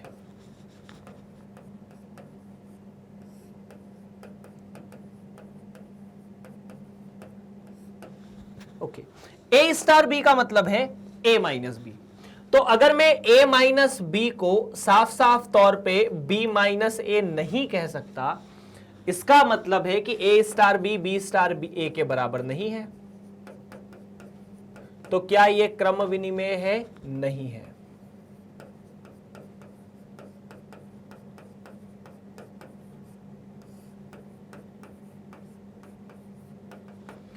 दूसरा वाला साहचर्य सबको एक साथ देख लेंगे ना, क्योंकि साहचर्य में हम उदाहरण ले लेंगे, चीजें क्लियर हो जाएगी। या चाहो तो यहां पर ले सकते हो, साहचर्य के बारे में बात कर लेते हैं कि मान लीजिए a बराबर 1, b बराबर 2 और c बराबर 3। हालांकि अपन देख चुके हैं कि माइनस साहचर्य नहीं होता, या माइनस जो संक्रिया है वो साहचर्य नहीं होती, लेकिन फिर भी यहां पर हमें बताना तो पड़ेगा। तो a स्टार b स्टार c निकालने के लिए आपको एक काम तो ये करना है, दूसरा निकालना है a स्टार b स्टार c। दोनों में से किसी को भी पहले निकाल सकते हैं। तो ये निकालने के लिए पहले आप b स्टार c निकालिए। b स्टार c मतलब b माइनस c। यहां पर परिभाषा के हिसाब से क्या है? b स्टार c का मतलब b माइनस c है। तो यहां पर आपने लिखा b माइनस c। अब b कितना? 2, c कितना? 3। तो 2 माइनस 3 बराबर माइनस 1। अब आगे ये निकलने के बाद आप यहां कैलकुलेट करेंगे a स्टार b स्टार c। मतलब a की जगह क्या है? 1। तो 1 स्टार माइनस 1, 1 स्टार माइनस 1 मतलब 1 माइनस माइनस 1, जिसका आंसर आएगा 2, है ना। नेक्स्ट a स्टार b स्टार c। तो इसके लिए पहले क्या निकालेंगे? इसके लिए हम पहले निकालेंगे a स्टार b। a स्टार b का मतलब अब a स्टार b जो भी आए, और a स्टार b निकलने के बाद उसका c के साथ स्टार लिया जाएगा। a स्टार b कितना? तो a स्टार b मतलब a माइनस b मतलब 1 माइनस 2, है ना, लिखा हुआ है ऊपर। 1 माइनस 2 मतलब माइनस 1। तो माइनस 1 स्टार 3 मतलब माइनस 1 माइनस 3 माइनस 4। क्या 2 और माइनस 4 बराबर है? नहीं है, है ना। तो चूंकि 2 माइनस 4 के बराबर नहीं है, 2 is not equal to minus 4, तो ये साहचर्य नहीं है।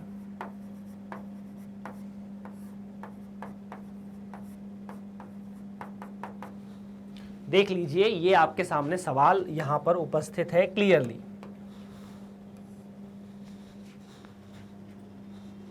क्लियर है क्या? आप इसे देख सकते हैं, समझ सकते हैं, पढ़ सकते हैं। चलिए प्रश्न नंबर 2, a स्टार b बराबर a square plus b square. अब यहां पर चीजें वही रहेगी, बस थोड़ा बहुत अपन चीजों को बदलने की कोशिश करेंगे, और बाकी देखते हैं क्रम विनिमय होता है कि नहीं होता, और बाकी ये वाली कहानी, मतलब बाकी सब सेम है यार, है ना। ये सब अपन सेम ही रखेंगे, साहचर्य होगा कि नहीं होगा ये भी डिस्कशन करेंगे। तो आपके सामने अगली जो कहानी है वो है a square plus B square. अब ये सबको पता है कि दो संख्याओं का वर्ग करके जोड़ो, चाहे पहली संख्या को दूसरी में जोड़ो या दूसरी को पहली में जोड़ो, ये दोनों सदैव बराबर होते हैं। मतलब a की जगह पहले b लिख दो और b की जगह a लिख दो, ये बराबर है। अगर ये दोनों बराबर हैं तो क्या आप यहां से कह सकते हैं ये क्रम विनिमेय है?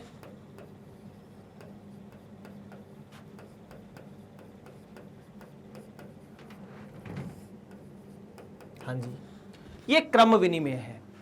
अब ए स्टार बी स्टार सी, तो अगर बी स्टार सी के बारे में बात करूंगा तो अब मतलब क्या है कि जो स्टार है ना दोनों संख्याओं का वर्ग करके जोड़ना है। तो अगर बी स्टार सी निकालोगे तो बी स्टार सी का मतलब क्या होगा, 2 का वर्ग प्लस 3 का वर्ग, कितना आएगा ये 13 है ना, 9 और 4 13। अब उसके साथ ए स्टार बी, मतलब ए तो 1 है, 1 स्टार 13 मतलब 1 का वर्ग प्लस 13 का वर्ग, ये तो आ जाएगा 13 का 169 और ये 1 तो 170। अब ए स्टार बी का मतलब क्या है, ए स्टार बी का मतलब 1 का वर्ग प्लस 2 का वर्ग। अब 1 का वर्ग प्लस 2 का वर्ग कितना, तो 1 का वर्ग प्लस वेट, क्या मैं सही क्या मैं गलत, शायद मुझे ऐसा लग रहा है कि मैं, हाँ ठीक है करेक्ट है। ए स्टार बी 1 का वर्ग 2 का वर्ग ये हुआ 5 और यहां से मिलेगा 5 स्टार 3 मतलब 5 का वर्ग प्लस 3 का वर्ग, तो 25 और 9 34। क्या ये दोनों बराबर हैं? बिल्कुल बराबर नहीं है। अगर बराबर नहीं है तो आप कह सकते हैं कि 34 170 के बराबर नहीं है, इसीलिए साहचर्य नहीं है।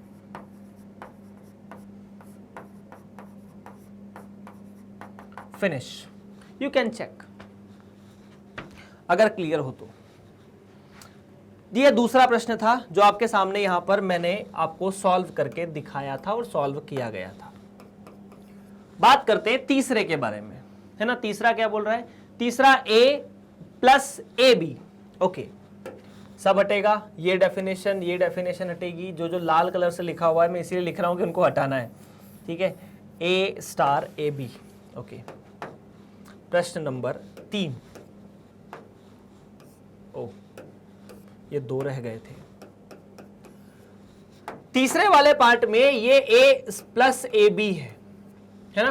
तो एक बात बताइए, अगर आप यहां जहां जहां a है वहां वहां b लिख देते हैं और जहां जहां b है वहां वहां a लिख देते हैं, मतलब आप क्या करो, जहां जहां a है वहां वहां b और जहां जहां b है वहां वहां a, क्या ये बराबर दिख रहे हैं? क्या देखो ए बी के बराबर है, लेकिन क्या ए बी के बराबर है? नहीं। तो क्या ये बराबर होंगे? नहीं होंगे। अगर नहीं है तो सीधी सीधी बात है, A star B is not equal to B star A, मतलब साफ क्रम विनिमेय नहीं है।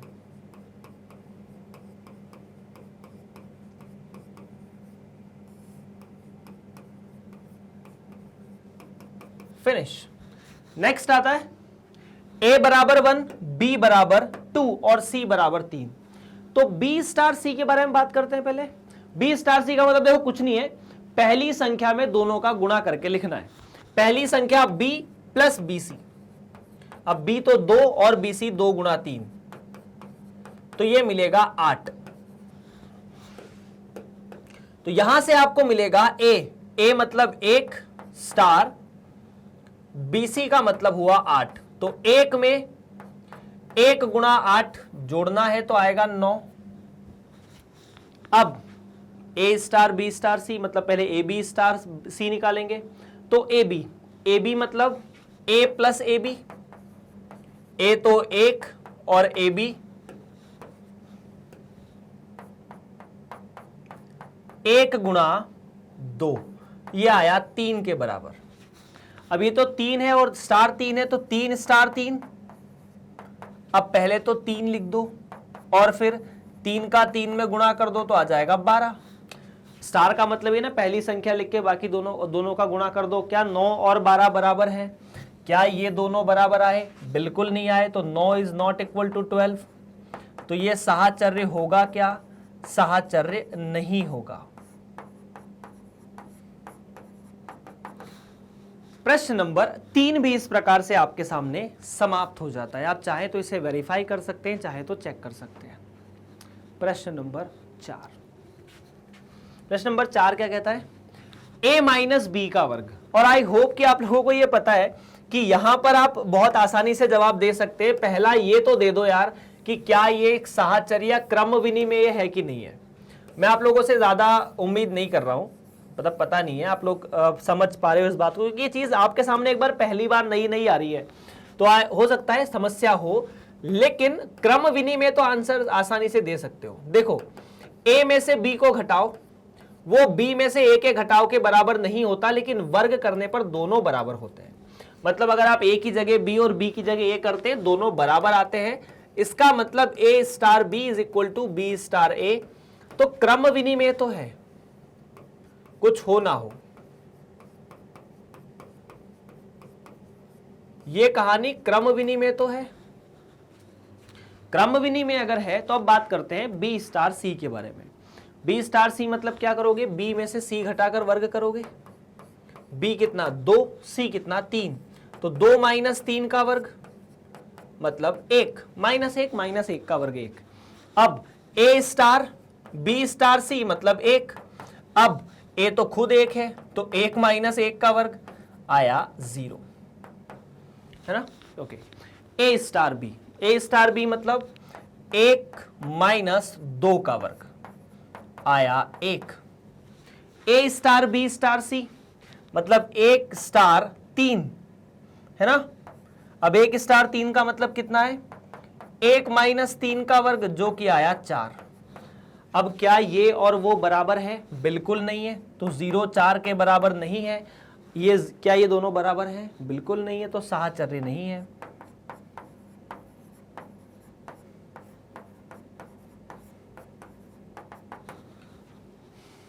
बाकी सब मतलब परिभाषा तो प्राकृत संख्याओं में है ही, प्राकृत नहीं सॉरी परिमेय संख्याओं में है, लेकिन बराबर तो कहीं हो ही नहीं रहा।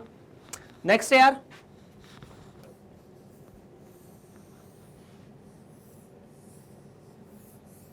प्रश्न नंबर 5 के बारे में बात की जाएगी, है ना। प्रश्न नंबर 5 क्या कह रहा है, a की घात b बटा 4।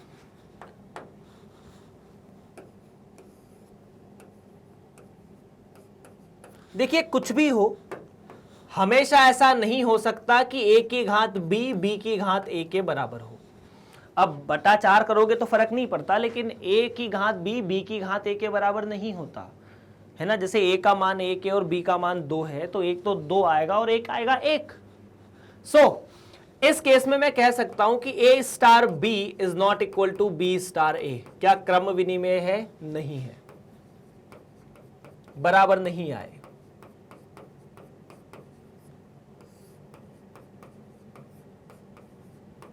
दूसरा, b स्टार c के बारे में बात करते हैं। b स्टार c का मतलब क्या है, b को c की पावर या c को b की पावर में चढ़ा के डिवाइड बाय कर दो 4। b कितना 2, 2 की पावर 3 डिवाइड बाय 4, तो ये तो मिला 8 बटा 4, उसका मतलब 2।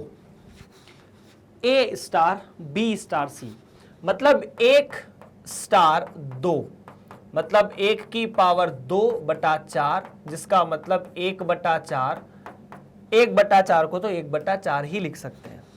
सेकंड a स्टार b मतलब a की पावर में b बटा 4, a की पावर 1, 1 की पावर 2 बटा 4, तो ये तो 1 बटा 4। अभी तो सिर्फ a स्टार b आया है, अभी a b स्टार c निकालना है ना। तो ये आ जाएगा 1 बटा 4 स्टार c मतलब 1 बटा 4 की पावर में c और फिर भी 4, तो ये तो आ जाएगा 1 बटा 4 की पावर 3 बटा 4। अब 1 बटा 4 की पावर नीचे आ जाएगा, तो 1 बटा 4 की पावर 4। क्या ये बराबर है, बिल्कुल नहीं है। तो 1 बटा 4 बराबर 1 बटा 4 की पावर 4 के बराबर नहीं है, ये रिजल्ट और ये रिजल्ट, तो ये साहचर्य नहीं है। बात खत्म, क्लियर है। चलो प्रश्न नंबर 6, ए बी का वर्ग, आखिरी। तो ए बी के वर्ग के बारे में बात करते हैं, अंतिम पद है, मतलब अभी तो इसके बाद और भी सवाल है, चिंता करने की बात नहीं है, लेकिन ये सब सिंपल है यार, एक ही तरह के स्टेप्स है। प्रश्न नंबर 6, ए बी का वर्ग। अब गौर से सुनो, क्या ए बी का वर्ग बी ए के वर्ग के बराबर हो सकता है क्या? ए की जगह बी, बी की जगह ए। ऐसा तभी संभव है जब ए और बी दोनों बराबर हो, है ना। अगर इसको सिंपल भी करोगे तो ऐसा तभी संभव है, बी से बी कटेगा, यहां ए से ए कटेगा, तभी संभव है जब ए और बी बराबर हो। ऐसा हमेशा तो नहीं होगा। इसका मतलब साफ साफ तौर पे यह है कि ए star B, B star A के बराबर नहीं है, मतलब क्रम विनिमय नहीं है।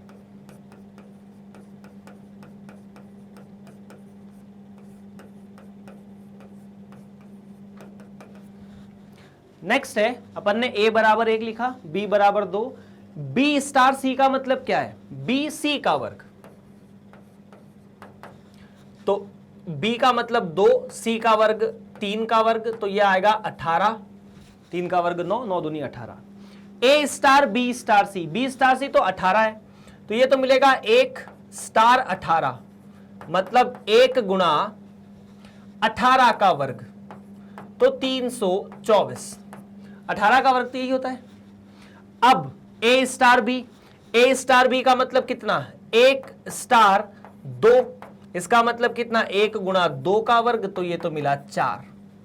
अब a स्टार बी स्टार सी मतलब 4 स्टार 3, मतलब 4 गुणा 3 का वर्ग, 3 का वर्ग तो 9, 9 चौक 36, तो सबके सब 36। क्या ये बराबर आया इसके, नहीं आया। अगर नहीं आया तो 36 तो 324 के बराबर होता नहीं है, अगर नहीं होता तो साहचर्य नहीं है।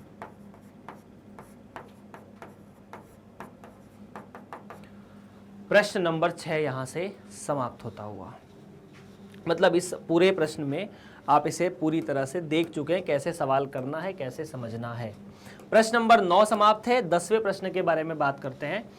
प्रश्न नंबर 9 में दी गई संख्याओं में से किसी का तत्समक है वह बतलाइए। मतलब प्रश्न नंबर 9 में जितने भी आपको चीजें दिए, इनमें से ऐसी कौन कौन सी संक्रियाएं हैं 1 से लेकर 6 तक जिनमें आप तत्समक निकाल पाएंगे। ठीक है, फटाफट एक बार चेक करके देखो। देखो, तत्समक निकालने के लिए जब मैं कहता हूं ना तत्समक के बारे में, तो अपन कहते हैं तत्समक सर मान लेते हैं कि एक संख्या है ई, और उस ई को आप इस प्रकार से ऑपरेट करते हैं कि ए स्टार ई बराबर ई स्टार ए, बाद में ए आना चाहिए। अच्छा, जब ए स्टार ई स्टार ए के बराबर है, तो अगर ये दोनों बराबर है तो आपको ये तो ध्यान में आ गया होगा कि ए स्टार बी बराबर बी स्टार ए होता है, तो इसे अपन क्रम विनिमय कहते हैं। मतलब अगर तत्समक उपस्थित है तो क्रम विनिमय तो होना चाहिए, आवश्यक है।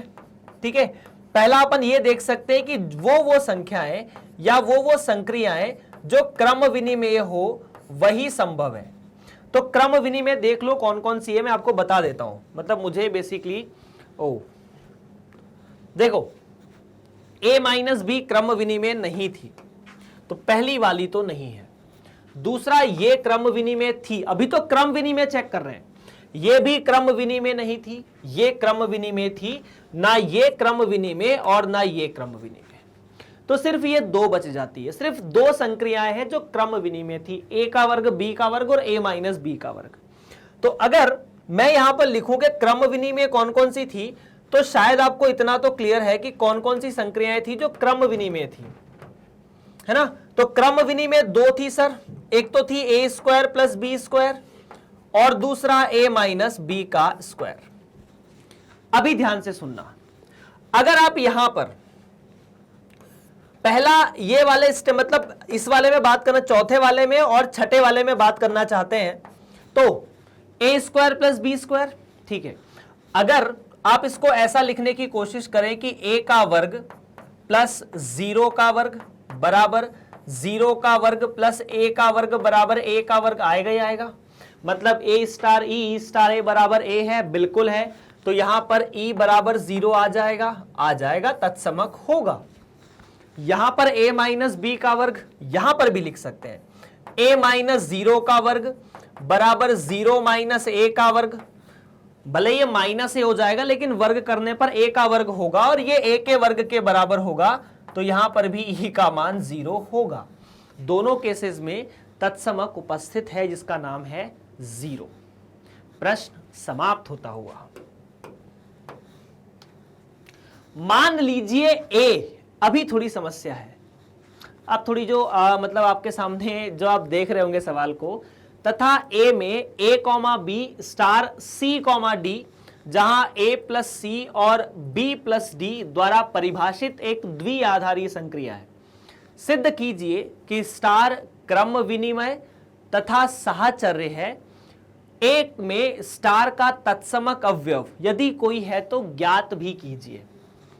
मतलब आपको बेसिकली अपन में बोलता था ना कि अगर जैसे अपन बोलते हैं कि a स्टार b है ना, तो इन लोगों ने एक ऐसी मतलब कोई अपन संक्रिया परिभाषित अभी तक कर रहे थे। अब इन्होंने a की जगह एक क्रमित युग्म ले लिया। क्रमित युग्म क्या ले लिया कि a comma b C comma D से आप ऑपरेट कराएंगे, और ये सबके सब प्राकृत संख्या है, ए बी सी डी सभी प्राकृत संख्या है ना। इनने पहले ही बोल दिया कि ए बी सी और डी सभी प्राकृत संख्या है। और इसे किस तरह से ऑपरेट कराया गया, ध्यान से देखो।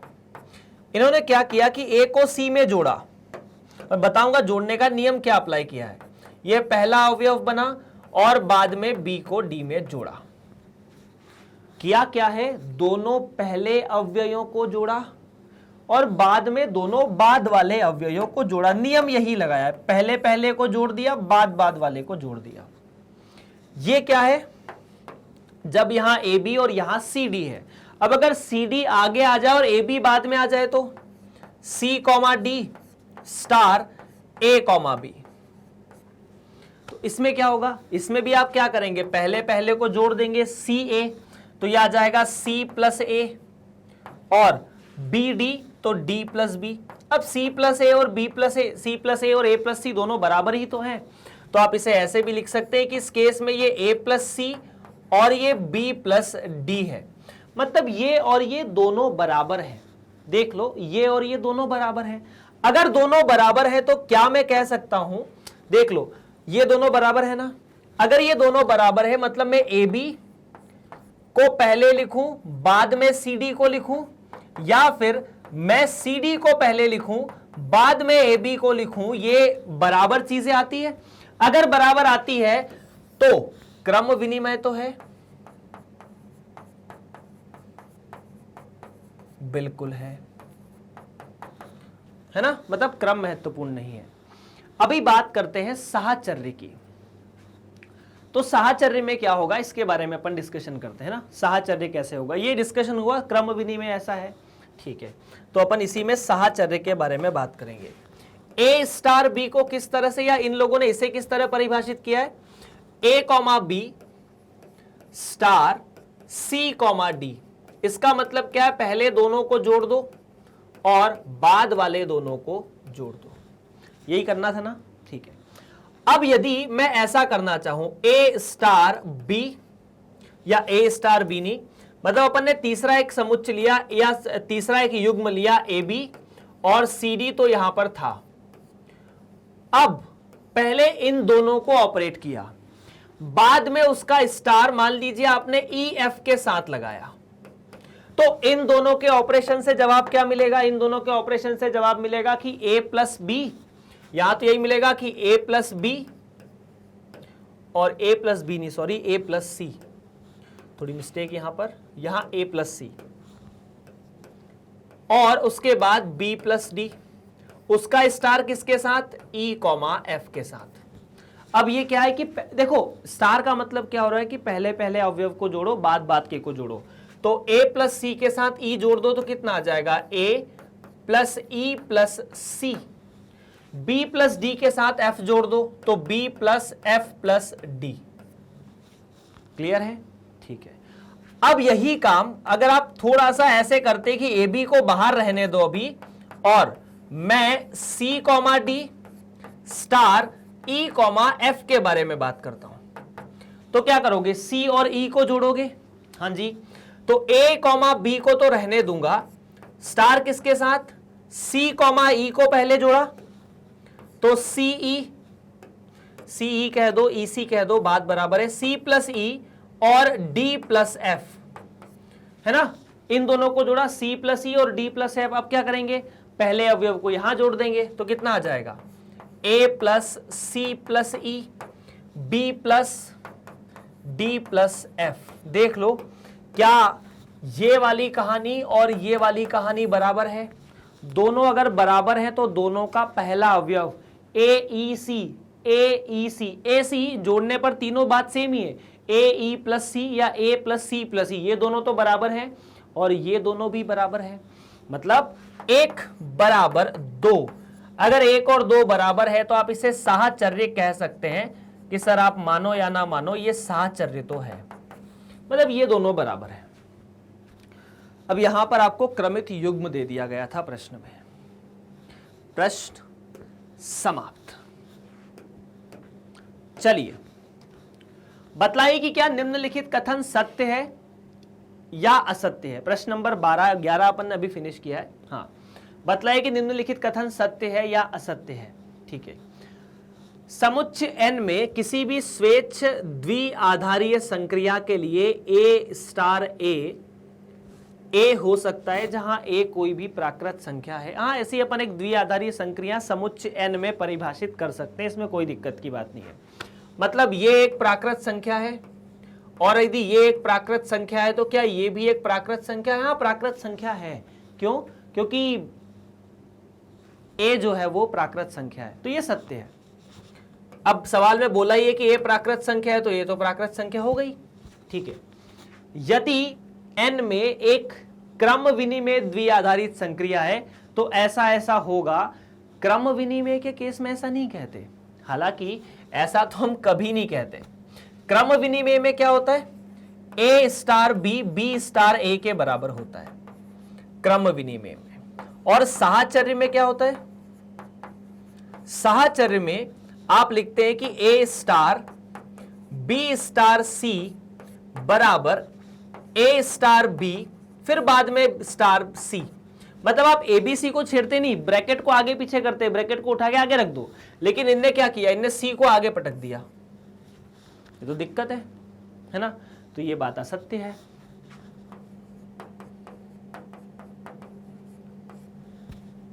प्रश्न यहां से समाप्त होता हुआ। चलिए प्रश्न नंबर 13। ठीक है, a स्टार b बराबर a की घात 3 b की घात 3 प्रकार से संबंधित n में एक द्विआधारी संक्रिया पर विचार कीजिए। अब निम्नलिखित में से सही उत्तर का चयन कीजिए। ये साहचर्य तथा क्रम विनिमय दोनों है। क्रम विनिमय है किंतु साहचर्य नहीं है, साहचर्य है किंतु क्रम विनिमय नहीं है, ना तो क्रम विनिमय ना साहचर्य है। सिंपल सी बात है। देखो, अगर आप a की घात 3 प्लस b की घात 3 करते हैं तो आपको ये b की घात 3 प्लस a की घात 3 के बराबर मिलेगा ही मिलेगा। तो ये क्रम विनिमय तो है। इसका मतलब क्या है कि a स्टार b बराबर b स्टार a, तो क्रम विनिमय तो है।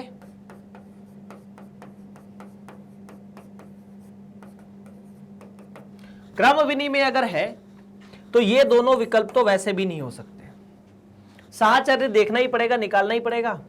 तो मान लेते हैं a बराबर 1, b बराबर 2 और c बराबर 3। ठीक है, ऐसा कुछ। तो देखो, a की घात 3, b की घात 3 और n में लेना ना, इसीलिए अपन ने n लिया है प्राकृत संख्या। ओके, अगर मैं बात करता हूं a स्टार b स्टार c, तो पहले a स्टार b निकालोगे। a स्टार b का मतलब क्या है? a की घात 3 प्लस b की घात 3 स्टार c। अब a तो 1 है, b 2 है, तो यह आपको मिलेगा 1 की घात 3 प्लस 2 की घात 3 स्टार c, है ना? तो देखो, 1 की घात 3, 2 की घात 3 कितना? 2 की घात 3 8, 1 की घात 3 1, 9 स्टार c। इसका मतलब 9 की घात 3 प्लस c तो 3 है, तो 3 की घात 3। ठीक है, ये 7 2 9 प्लस 9, तो ये आ जाएगा 7 3 8। नेक्स्ट है a स्टार b स्टार c। अब a स्टार b स्टार c का मतलब क्या? पहले आप b स्टार c निकालेंगे, a को बाहर रखेंगे। b स्टार c मतलब b की घात 3 और c की घात 3। b तो 2 है, तो 2 की घात 3 और 3 की घात 3। 2 की घात 3 8, 3 की घात 3 27, 27 और 8 35, तो यहां पर आपको मिलेगा a स्टार 35 की घात या a स्टार 35, है ना। 27 और 8 35, 27 और 8 35 बिल्कुल सही है। अब यहां से मिलेगा a तो मतलब 1, तो 1 की घात 3 और 35 की घात 3, क्या बराबर होगा? नहीं होगा। देखो क्यों नहीं होगा, अभी तो हमने कैलकुलेट किया ही नहीं, ट्रिक है। अगर 5 की किसी भी संख्या के आखिरी में अगर 5 है तो उसकी घात 2 निकालो, 3 निकालो, 4 निकालो, 5 निकालो, जितनी भी घात निकालोगे आखिरी में 5 आएगा। तो इस संख्या की इकाई का अंक 5 होगा, उसमें 1 जोड़ोगे तो इकाई का अंक 6 हो जाएगा। यहां 8 है तो कुछ भी करके इकाई का अंक ही बराबर नहीं आएगा, तो बाकी संख्या बराबर हो या नहीं हो फर्क क्या पड़ता है। तो बस ये दोनों बराबर नहीं है, तो अगर नहीं है तो साहचर्य नहीं है। और चाहो तो 35 की घात 3 निकाल लो यार, मैं उसको नहीं निकालना चाहता क्योंकि मुझे ऑब्जेक्टिव सवाल का जवाब देना है जो कि ऑप्शन नंबर 2 में है। क्रम विनिमय है किंतु साहचर्य नहीं है। प्रश्न इसी के साथ समाप्त होता हुआ। अब आपको अगर ये वीडियो बहुत अच्छा लगा है, आप इसे मैग्नेट ब्रेन्स के ऑफिशियल यूट्यूब चैनल www या मैग्नेट ब्रेन्स हिंदी पर आप देख रहे हैं, लेकिन आप इसे मैग्नेट ब्रेन्स की ऑफिशियल वेबसाइट www.magnetbrains पर भी देख सकते हैं। आप वहां जाइएगा, CBSE 7 से 12 हिंदी का चयन करेंगे, आपको बहुत सारी कक्षाएं दिखेंगी। जो कक्षा आप पढ़ना चाहते हैं, आप 12वीं के विद्यार्थी 12वीं पे क्लिक किया, बहुत सारे विषय दिखेंगे। जो विषय पे आप क्लिक करेंगे, जैसे गणित विषय पे मैंने क्लिक किया तो गणित पे क्लिक किया तो मुझे गणित में जो पढ़ाया जा रहा है NCERT हिंदी मीडियम का फुल वीडियो कोर्स आपको दिखेगा। चैप्टर के नाम दिए रहेंगे, जिस चैप्टर पे क्लिक करोगे उसके जितने भी वीडियो हैं सब क्रम वाइज दिए रहेंगे कि पहले ये किया, फिर ये किया, फिर ये किया। जिस पे क्लिक करोगे वो ऑटोमेटिक चलना शुरू हो जाएगा कुछ इस प्रकार से। बड़ा सिंपल सी प्रोसेस है।